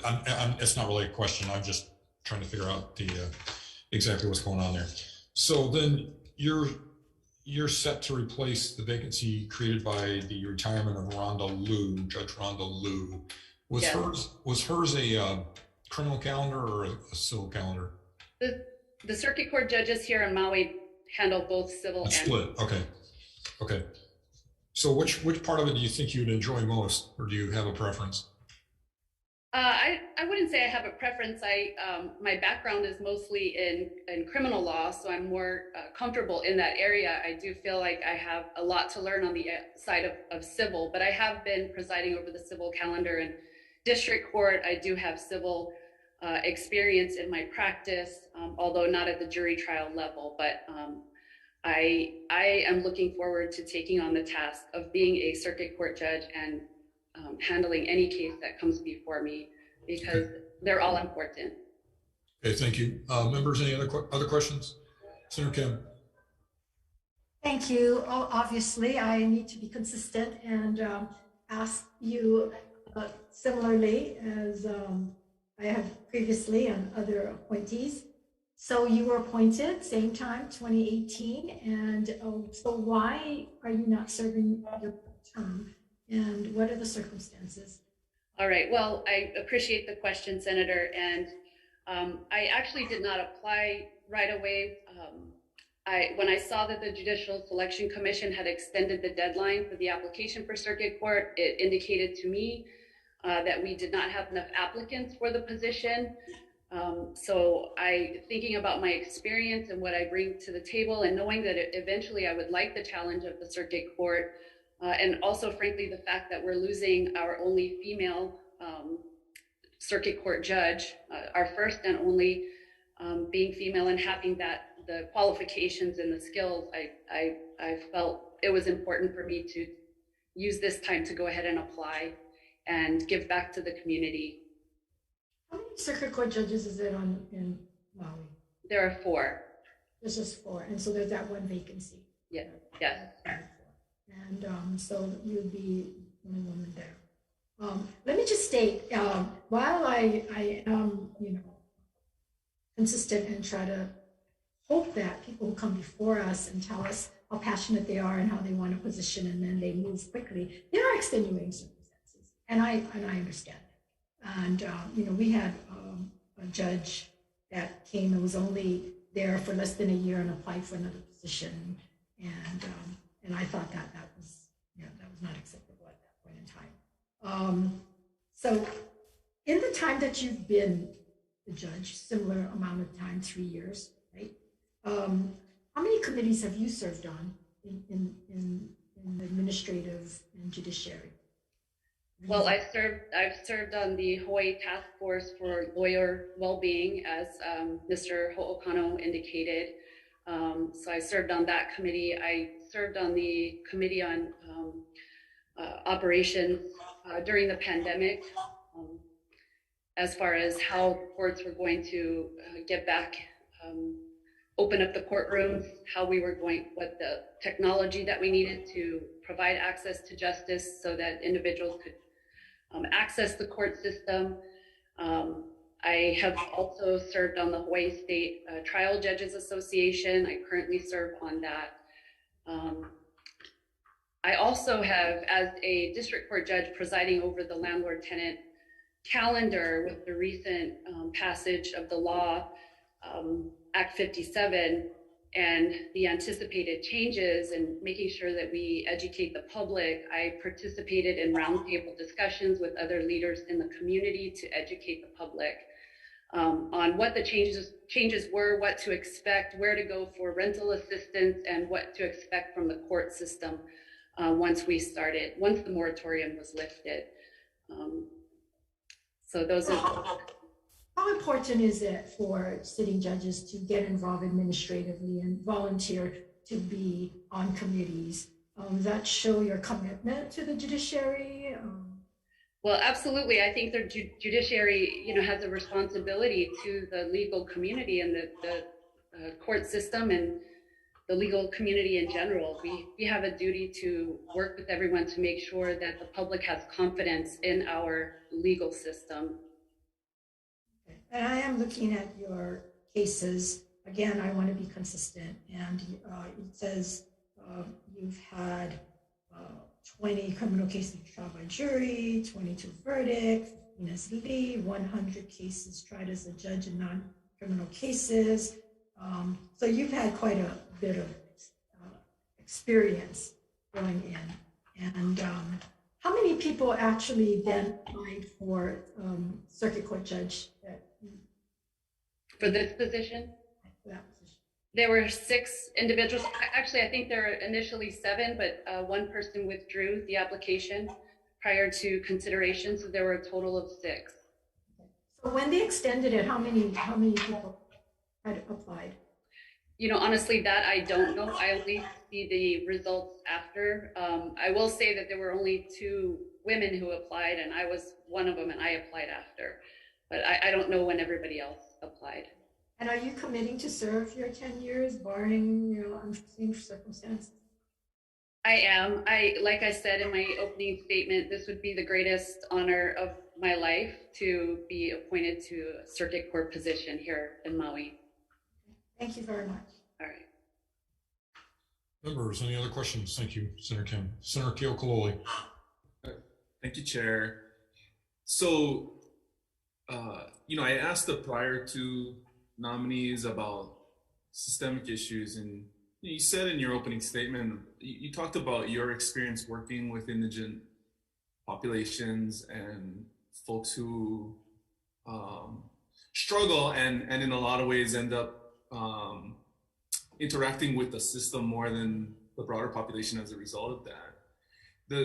With Mrs. Park, she talked about how when it comes to sentencing, you really have to look at individual circumstances and their record and what they've gone through.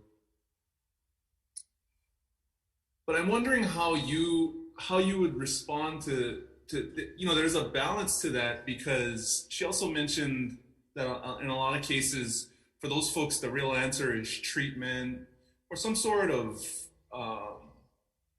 non-punitive measure to try and keep folks out of the system. But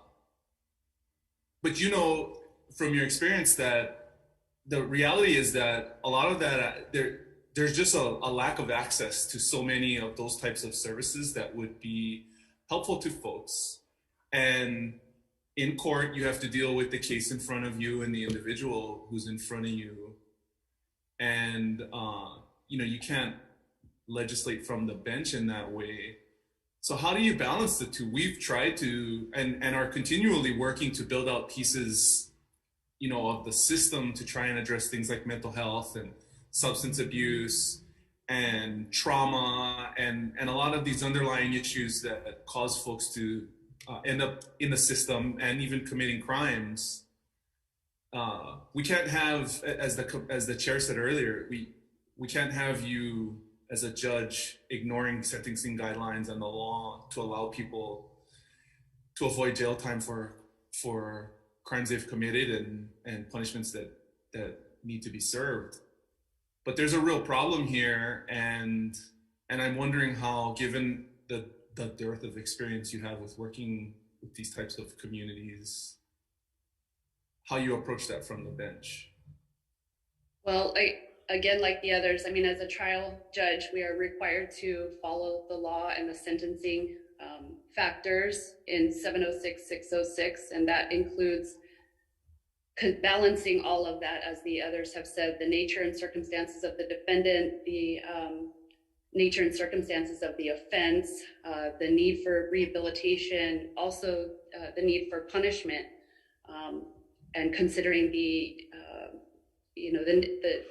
severance of the offense. So the judge has to weigh all of that in coming up with a fair and just sentence. So it really does turn on the specific facts of the case and then applying that to the law. Yeah, but I guess at what point do you participate in some of these other efforts that are, within the bounds of the appropriateness of judicial conduct to address some of these broader systemic issues? You know, I mean, the mandatory sentences for drug crimes at the federal level is a great example. On an individual basis, following the guidelines, judges operated within the law for 20 years, and the net aggregate effect we got was, you know, a negative for society overall. So there is a balance, wouldn't you agree, between, you know, you approaching things by the letter of the law on a case-by-case basis within the scope of your responsibilities, but also having a front row seat and a different perspective from us legislators on what's actually happening in our community from the corner of the community that you sit in. Well, I know that the judiciary is active in, you know, looking at those policy issues and working with the legislature on those issues that affect individuals that come into our court system with those types of issues. And I think the judiciary has a responsibility to continue to do that, and also to educate the judges, which the judiciary does a great job of providing us with training and education on all of these issues so that we're mindful of them when we're in court. But we are required to look at individual cases, look at individual defendants before us, look at the facts, and apply it to the law that exists. So here's a specific question, because you know, I don't represent Maui and don't get over there often enough to make informed decisions about what's going on in the community, which is why, you know, I think it's important that your Maui experience be taken into account in considering the nomination, right? But at what point do you start interacting? You know, you talked about training from the judiciary on down to individual judges, like you should be confirmed. At what point do you get involved and start looking up and getting more active in representing what might be clear needs of the community in Maui from a systemic standpoint, given the fact that you're on the bench every day dealing with cases from a perspective that people in my position just don't see or probably can appreciate? Yeah, I agree. I mean, judges are leaders in the community. I mean, we're not just sitting in the courtroom, you know, dealing with the cases in front of us. We are also leaders in the community. And so within each community, I think the judiciary as a whole, but also judges in their communities, we do have a duty to collaborate with all of the interested parties in making the system better for everybody and making it more just, and looking at where changes need to be made and making suggestions.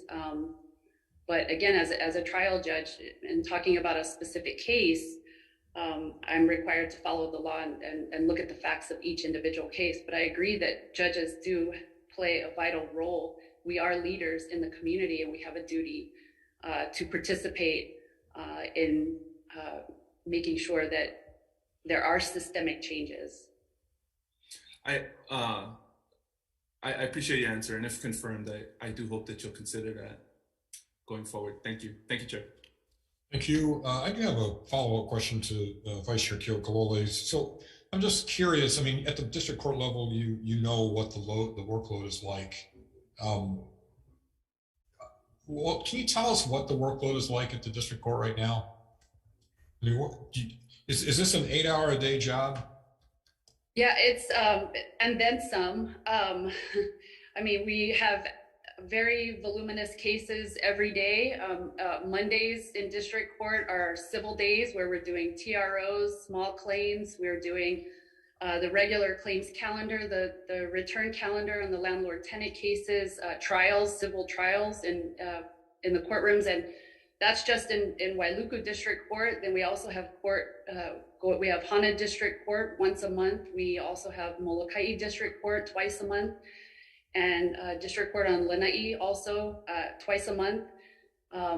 So, and then we have. Sorry, go ahead. Arraignment calendars, trials in criminal cases, pre-trials. So we're busy. Easier or harder circuit, or about the same? Do you have any sense of that? Well, I anticipate that for me, it's going to be harder because I have a lot to learn. And so I do intend to spend a lot of time getting up to speed on the civil cases, on everything I need to know to be the best circuit court judge I can be. But as I know that all of the judges work very hard. I can't say that it's any more in circuit court than it is in district court. We all work very hard. Okay. Okay, members, any other questions? Okay, seeing none, thank you very much, Judge Hammond, for your time, and we will move on to Governor's Message number 5. This is Wendy M. DeWeese submitting for consideration and confirmation Circuit Court of the Third Circuit, which is Big Island, which is Hawaii County, for a term to expire in 10 years. Let's see, first up on GM5, we have Stan Rohrig. I believe I saw him here before. He's present, Chair, just not responding. I'm here. Mr. Rohrig. Go ahead, Mr. Rohrig. We can't see you yet. You can't see, well, my picture's there. I see a green box, but they don't have my picture. Try wait, I'm gonna open the video. How's that? There you go. Yeah, there you go. Go ahead. Thank you very much. I've been sitting here for quite a while since you folks started, and I'm very humbled by the experience. I'm born and raised in the islands, and the tenor of your discussion has been very motivating for me to listen. I've been practicing here in Hilo for 56 years, and I've had a long background in trial work. I've had about 40 jury trials in my tenure, and I've had extensive experience in the host community issues, particularly in quiet title. And in that process, I went to Hawaiian Language College at UH Hilo for 7 years and graduated there. So the issues that come before the circuit court are very, very important for our host community in particular. And I'm very proud that you folks are paying attention to that. That's why I'm here to support Judge DeWeese. I rarely get involved in these things because we're all busy, but Judge DeWeese does her homework. She's really good at preparing. Even after this many years, I am surprised when I go to her court or when we have a Zoom, how well prepared she is. I'm startled because I also appear in other circuit courts. I've been appearing in front of at least 16 circuit court judges over these 56 years. And I appear before judges say, well, what's this case about? Judge DeWeese knows everything about the case. She's better prepared than all the lawyers. She does all her own homework. And I'm here to support her because we need her. So that's my testimony. I see my time's up, and thank you. That's kind of short, but thank you very much for this. Thank you for your patience, and thanks for hanging in with us. That's okay, not a problem. Members, any questions for Mr. Rohrig? Seeing none, thanks again for staying around for so long. Not a problem. Next, we have let's see, we have 18 testimonies in favor of Ms. DeWeese, and then we have Hawaii State Bar Association, Levi Ho'okano. Yes, you're still here. How nice. Yes, Chair, I am still here. I plan on still being here through the rest of the committee's hearings. So with regards to Judge DeWeese, we had the pleasure of speaking with her about her qualifications for the circuit court position in the Third Circuit, and considering everything, her questionnaires, her references, and the members' comments, we do find her qualified for this position. Judge DeWeese is served as a per diem judge as well as a district judge, and due to circumstances in the Third Circuit, she was assigned a temporary assignment to the circuit court, where she's been sitting and gaining experience and doing a great job serving in the circuit court in the Third Circuit in a temporary assignment. And during that time, she's presided over the Big Island Drug Court, the Veterans Treatment Court, criminal trials, civil trials, the whole spectrum of legal issues that she's heard and decided on. Prior to her appointment to the Third Circuit Bench as a district judge, she was a deputy public defender for 11 years, serving in her community there. And she was also a private practitioner, but in California. And she brought that experience with her to Hawaii to serve her here. She's very community oriented, also served on the Supreme Court's Wellbeing Task Force to assist our members in improving their health. She also helped with Kids First and the Circuit Court Help Desk prior to her appointment to the bench, I think. And she also volunteers with the Courts in the Community program, helping our students on the Big Island to learn about civics and the role of government and how they can get involved in the government and the judicial process. Her experience as a per diem, as a practicing attorney, and as a temporary assignment to the Circuit Court will serve her well. Day one, she's ready for the job and can hit the ground running in her community to serve well. So with all of that, Chair, the Hawaii State Bar Association does find Judge DeWeese qualified for the Circuit Court position. Thank you very much. Members, any questions for Mr. Ho'okano? Okay, seeing none. Judge DeWeese, would you like to make your opening statement? Thank you, Chair. Good morning, Chair Rhodes, Vice Chair Keohukolole, Senators Kim, Gabbard, Lee, and Ocasio. I'm humbled and honored to appear before you today, asking you to confirm my appointment to the Circuit Court. I would like to thank all members of the committee, as well as your colleagues in the Senate, for making the time to meet with me individually. It was my pleasure to speak with you. I would also like to thank Governor Ige for entrusting me with this profound responsibility. I have many to thank for the opportunity that I have today.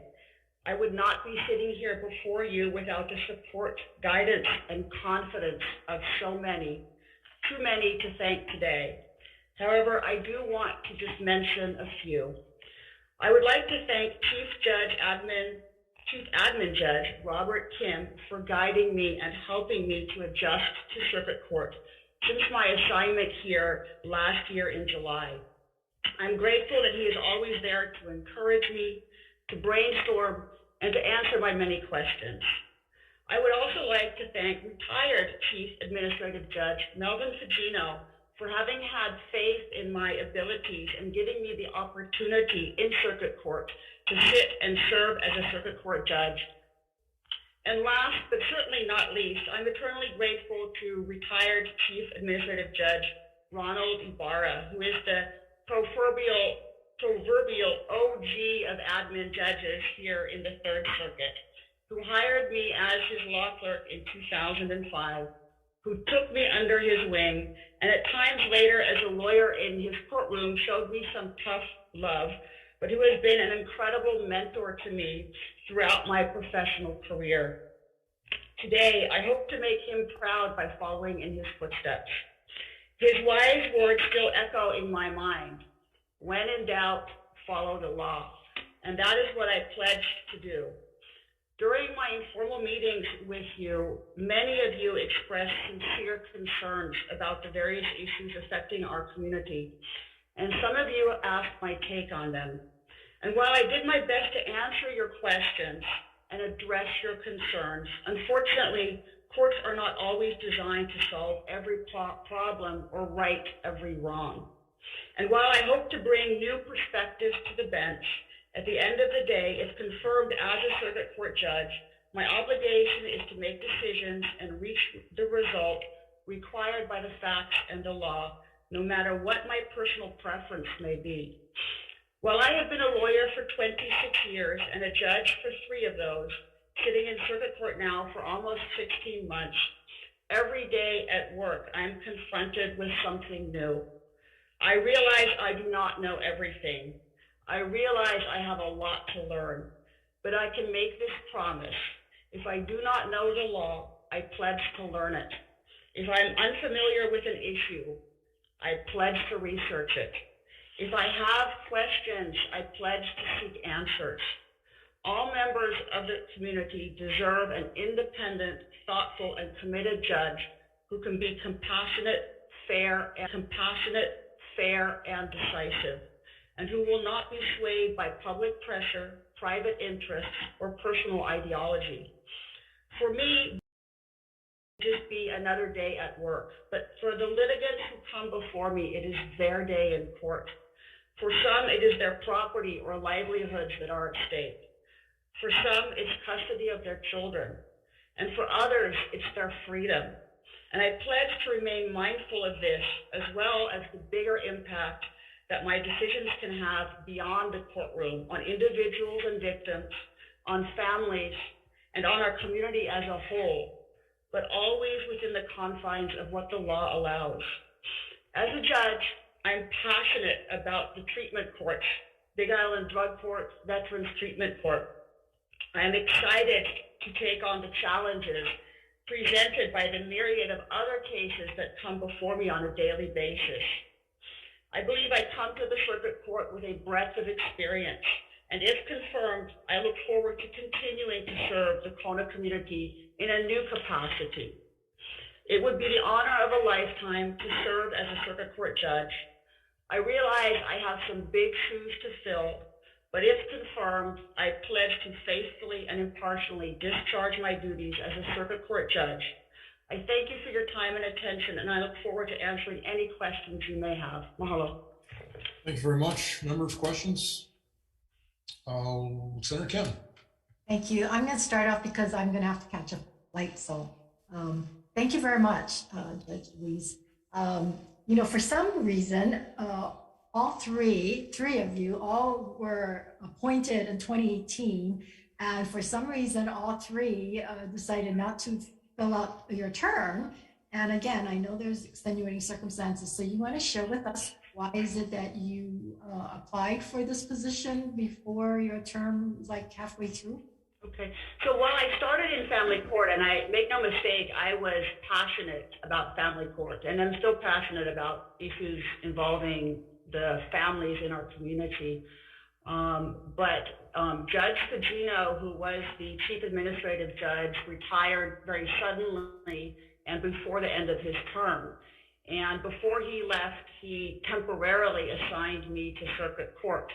And so I went into circuit court thinking that I would sit and take care of circuit court matters for a limited period of time. That limited period of time has now turned into 16 months. And that is almost the same length of time that I sat in family court. And over this last 16 months, I realized that I am as passionate about circuit court as I was about family court. And to address one of the concerns that has been raised of continuity and experience, I think my recent experience is in circuit court, and that my position in circuit court would provide the continuity that circuit court requires. Now, that's not to detract from the needs of family court, where the need for continuity and knowledge and experience on the part of a judge is just as important, and maybe in some instances more important. But I find myself in this position, having been assigned here sort of with the responsibility thrust upon me. And that's why I sit before you, asking you to allow me to continue in this position that I have inhabited for the last 16 months. So you are still in that position? Correct. Still in that position, haven't been taken off? Correct. So what about committees? Have you volunteered and been serving on committees? Well, I served with Judge Hammond. We both served on the task force on lawyer wellness. I also serve on the, in my circuit court capacity, the Kona MAC, which is the Kona Mental Health Advisory Committee, in which I meet with stakeholders on a quarterly basis to discuss issues involving mental health cases, specifically under Chapter 704. I've also been meeting in connection with the new Act 26 issues together with Judge Kim, with other community stakeholders to discuss how best to implement and facilitate implementation of that law. In addition, when I was in family court, I was a part of many of the court improvement and program improvement meetings, both with the First Circuit as well as within the Third Circuit. I was part of an interagency committee with the Children's Justice Center. I participate with the board meetings in Epic Ohana, which is an organization that tries to encourage and assist youth who have been impacted by the foster care system. And so those are some of the committees and that I've been involved in over the course of my career as a judge. Okay, so you and Judge Hammond, even though you've only served same amount of time as Judge Marconi, you folks managed to really serve on committees. Yes, we do what we can. We have a full day, and Judge Hammond indicated it's 8 hours and then some, and I will wholeheartedly agree with her assessment of the job. What about pro bono work? So I guess pro bono work in my mind means doing legal work without getting paid for it. And so I think as a judge, it would be inappropriate for me to do legal work without getting paid for it.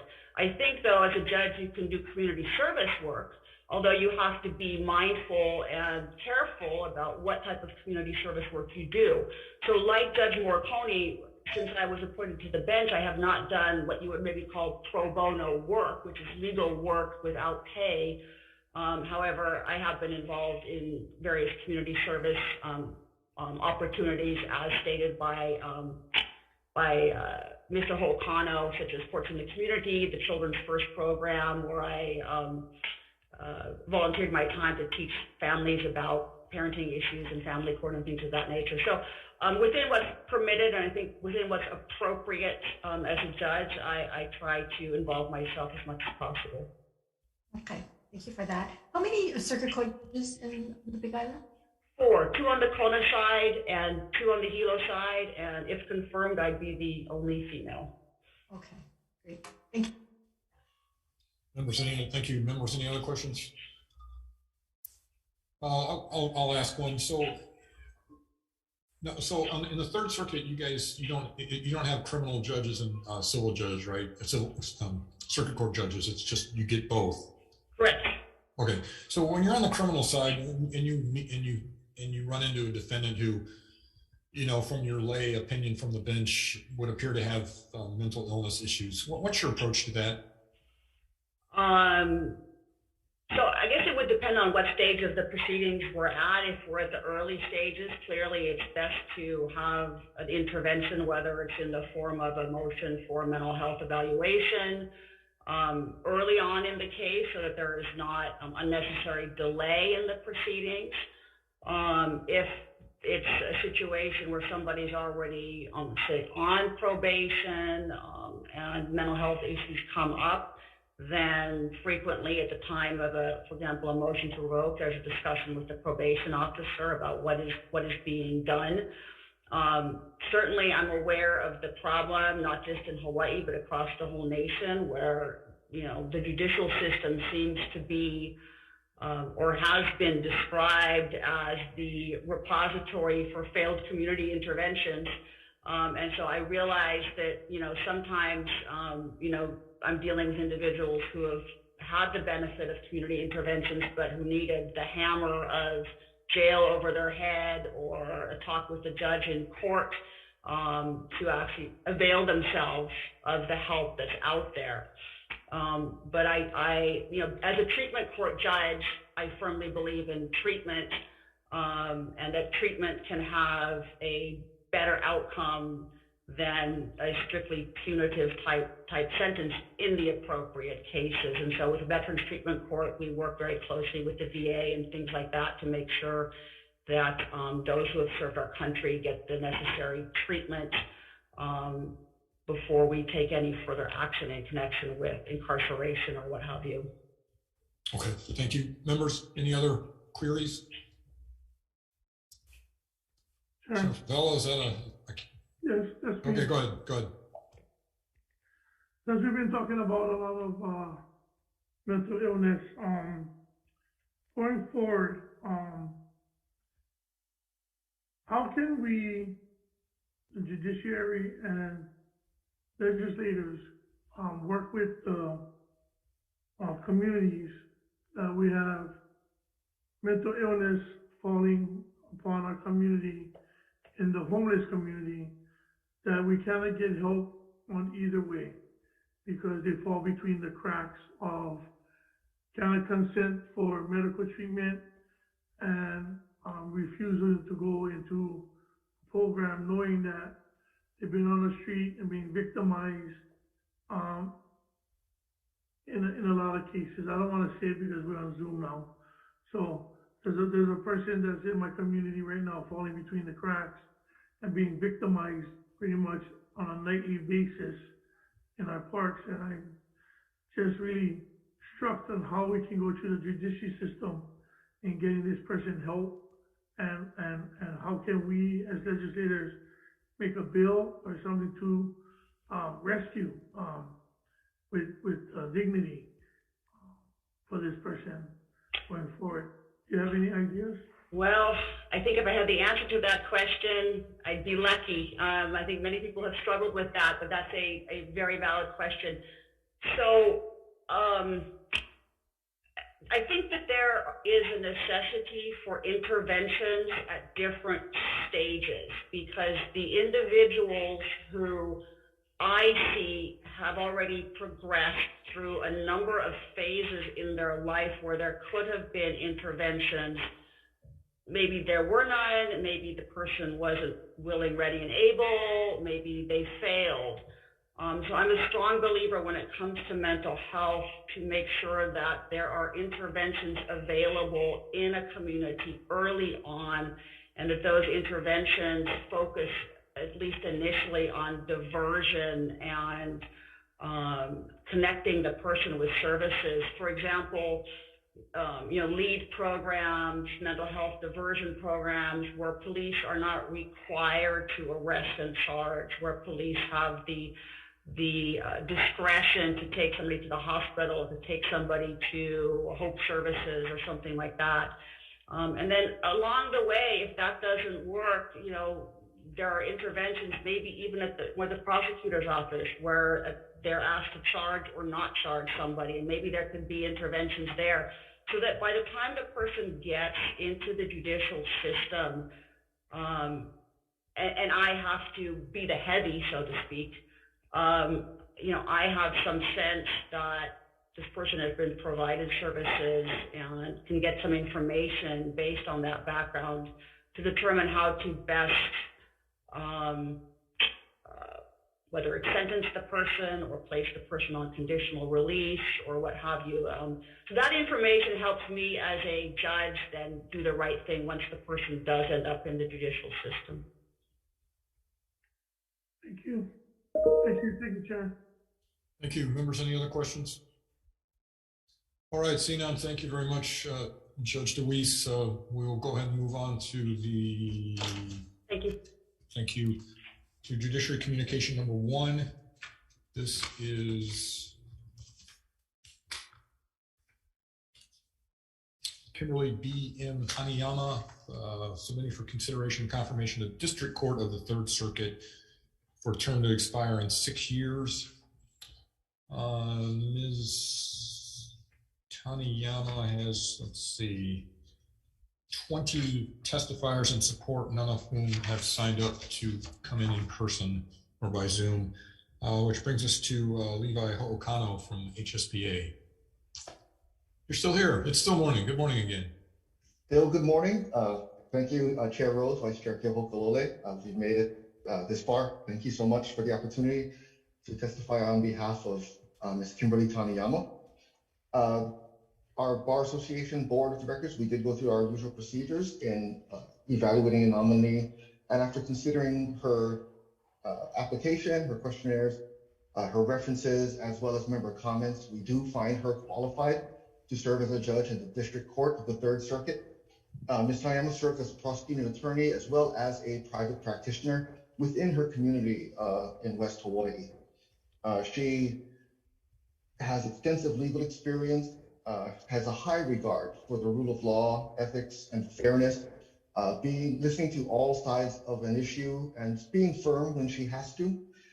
She is professional, and important, she also does continue to volunteer in her community. She participates in the self-help desks at the community courthouse, Kona Courthouse, as well as being a volunteer at Konawaina for their mock trial program, the Junior Judges Program for the Young Lawyers Division, and participating in community programs with the Friends of the Library and the Kona Crime Prevention Committee and Hospice of Kona. She has also served as a per diem judge, given her experience on the bench since 2019, and gives her a strong foundation to begin a term at the District Court for the Third Circuit. Considering all of that, Mr. Chair, our Board of Directors does find Ms. Taniyama qualified for the District Court of the Third Circuit. Okay, thank you very much. Members, any questions for Mr. Ho'okano? Okay, seeing none, Judge Taniyama, if you'd like to make your opening statement, please proceed. Good morning. Good morning. So thank you, President Ho'okano. Good morning, Chair Rhodes, Vice Chair Keho'okalole, committee members, Senators Ocasio, Favela, Gabbard, and Lee, and my greetings and gratitude are also extended to Senator Kim, who I believe had to leave us. Thank you for your time and attention today, as well as the time you took in the past weeks to meet with me to discuss my qualifications. I am honored to have been chosen by Chief Justice Rechtenwald to serve as the District Court Judge in Kona, and I'm grateful to him for his trust in me and for this opportunity. This court primarily serves Kona and Ka'u, and occasionally it addresses matters from other districts such as North or South Kohala, or even sometimes Hilo. It would be a privilege to assist the West Hawaii community as a full-time District Court Judge. Since March 2019, I have been a per diem judge, presiding over cases in both West and East Hawaii. This experience has provided me the opportunity to learn and develop professionally, gain an improved understanding of the judiciary and its role in the community, and connect with members of my community in a new way. Kona is not the community in which I was raised. I grew up in Mililani on Oahu, guided by my mom, a teacher at Lelehua High School, and my dad, a pilot first with the Hawaii Air National Guard and later with Aloha Airlines. My parents instilled in my sister and me a number of great values, including the importance of a good work ethic, accountability, and respect for others. These are principles my husband and I have endeavored to pass on to our children, who are currently aged 22, 19, and 16 years. We have emphasized to our children the values of honesty, integrity, fulfilling responsibilities to the best of their abilities, and the importance of treating others well. The principles with which I was raised and which I have shared with my children relate intimately with my professional responsibilities. After graduating from law school, I had the good fortune of learning while working as a law clerk from the Honorable Greg Nakamura, who has since retired from the Third Circuit Court bench. Judge Nakamura was a great example of a judge who was patient, respectful, intelligent, and just. After my clerkship, I chose to remain on the Big Island. A litigator for approximately 23 years, I first served the Big Island as a deputy prosecuting attorney, working initially in Hilo, before moving to Kona in 2001. 4 years ago, I opened my own law office, and my current practice consists of criminal defense work and representing parties in family court. A participant in the court-annexed arbitration program, I have served as a neutral in 2 cases. And earlier this year, I completed an introductory mediation training course and was participating in a mediation apprenticeship program at West Hawaii Mediation Center. Exposure to different forms of dispute resolution helps to round out my approach to cases and issues. Which brings me back to district court. Why do I want to be a full-time district court judge? I believe that it is important that parties appearing before the district court walk away from their experiences in court feeling respected, truly heard, and with an understanding that the outcome is fair and well-founded. It is important that each participant knows that he, she, or they are more than just a number or case to be moved through the system. I would appreciate the privilege of serving as a judge who accomplishes these objectives. I would be honored to be part of a judiciary that values and is closely involved with this community. And I would be proud to be a part of a judiciary that the community trusts as a reliable and fair venue for dispute resolution. If given the opportunity to serve my community as a full-time judge, I will commit the time, energy, and attention necessary to do the best job possible to develop and maintain a respectful and fair court for the people of West Hawaii, where participants can expect both substantive and procedural justice. I humbly ask for the support of the Senate Judiciary Committee and look forward to answering any questions you may have for me. Thank you. Thank you very much. Members, questions? I have a couple questions. So you're applying for district court and you're on district court right now on a per diem basis, correct? That's correct. If you're ever transferred to the family court side, family district court, do you have any trouble, any philosophical problems with involuntary commitments for the mentally ill or assisted community treatment petitions where you're not actually restrained, but the judge can order you to take your meds if the facts justify it? Do you have any problem with doing that? So if that were to be a situation that I found myself in, Senator, what I would have to evaluate is what's brought before me. So if conceptually you're asking if I have an issue or problem with it, generally no. It would depend in each circumstance, however, on the need and appropriateness of treatment and what the available options are. So I would have to evaluate each case as it would come before me. Okay. One other question. So occasionally a litigant will come in and wish to speak Hawaiian only in Olelo, Hawaii only in court, and it is one of the two official languages of the state. Does the judiciary already have a standard procedure when that happens? Okay, so we actually have a number of participants who appear before the district court for whom English is not their first language. Mm-hmm. And so we will. I'm interested specifically in Hawaiian because in Olelo, Hawaii, because it is an official language of the state in addition to English. It is an official language, and unfortunately, I'm not a speaker of Olelo, Hawaii. So we would have to obtain or secure an interpreter to assist the court to understand the participant, to make sure that if I'm sitting, or the court would be able to understand the communication of the participant. So that person would be welcome to speak in Olelo, Hawaii. And I've actually had speaking in Olelo, Hawaii, and I did ask her if she preferred to use that as we progressed, and she actually on her own transitioned to English. But in her case, should she have chosen to proceed in Olelo, Hawaii, we would have had to continue just so that the court would have had the assistance of an interpreter to understand her arguments and statements. Was that your own personal policy, or is there actually a judiciary policy on that now? I am not familiar with the judiciary policy. I would have to go investigate that and see if there is an overarching policy. Okay, but at least for you personally, you have no problem with it. You do what you need to do. Correct. Okay, thank you. Other questions, members?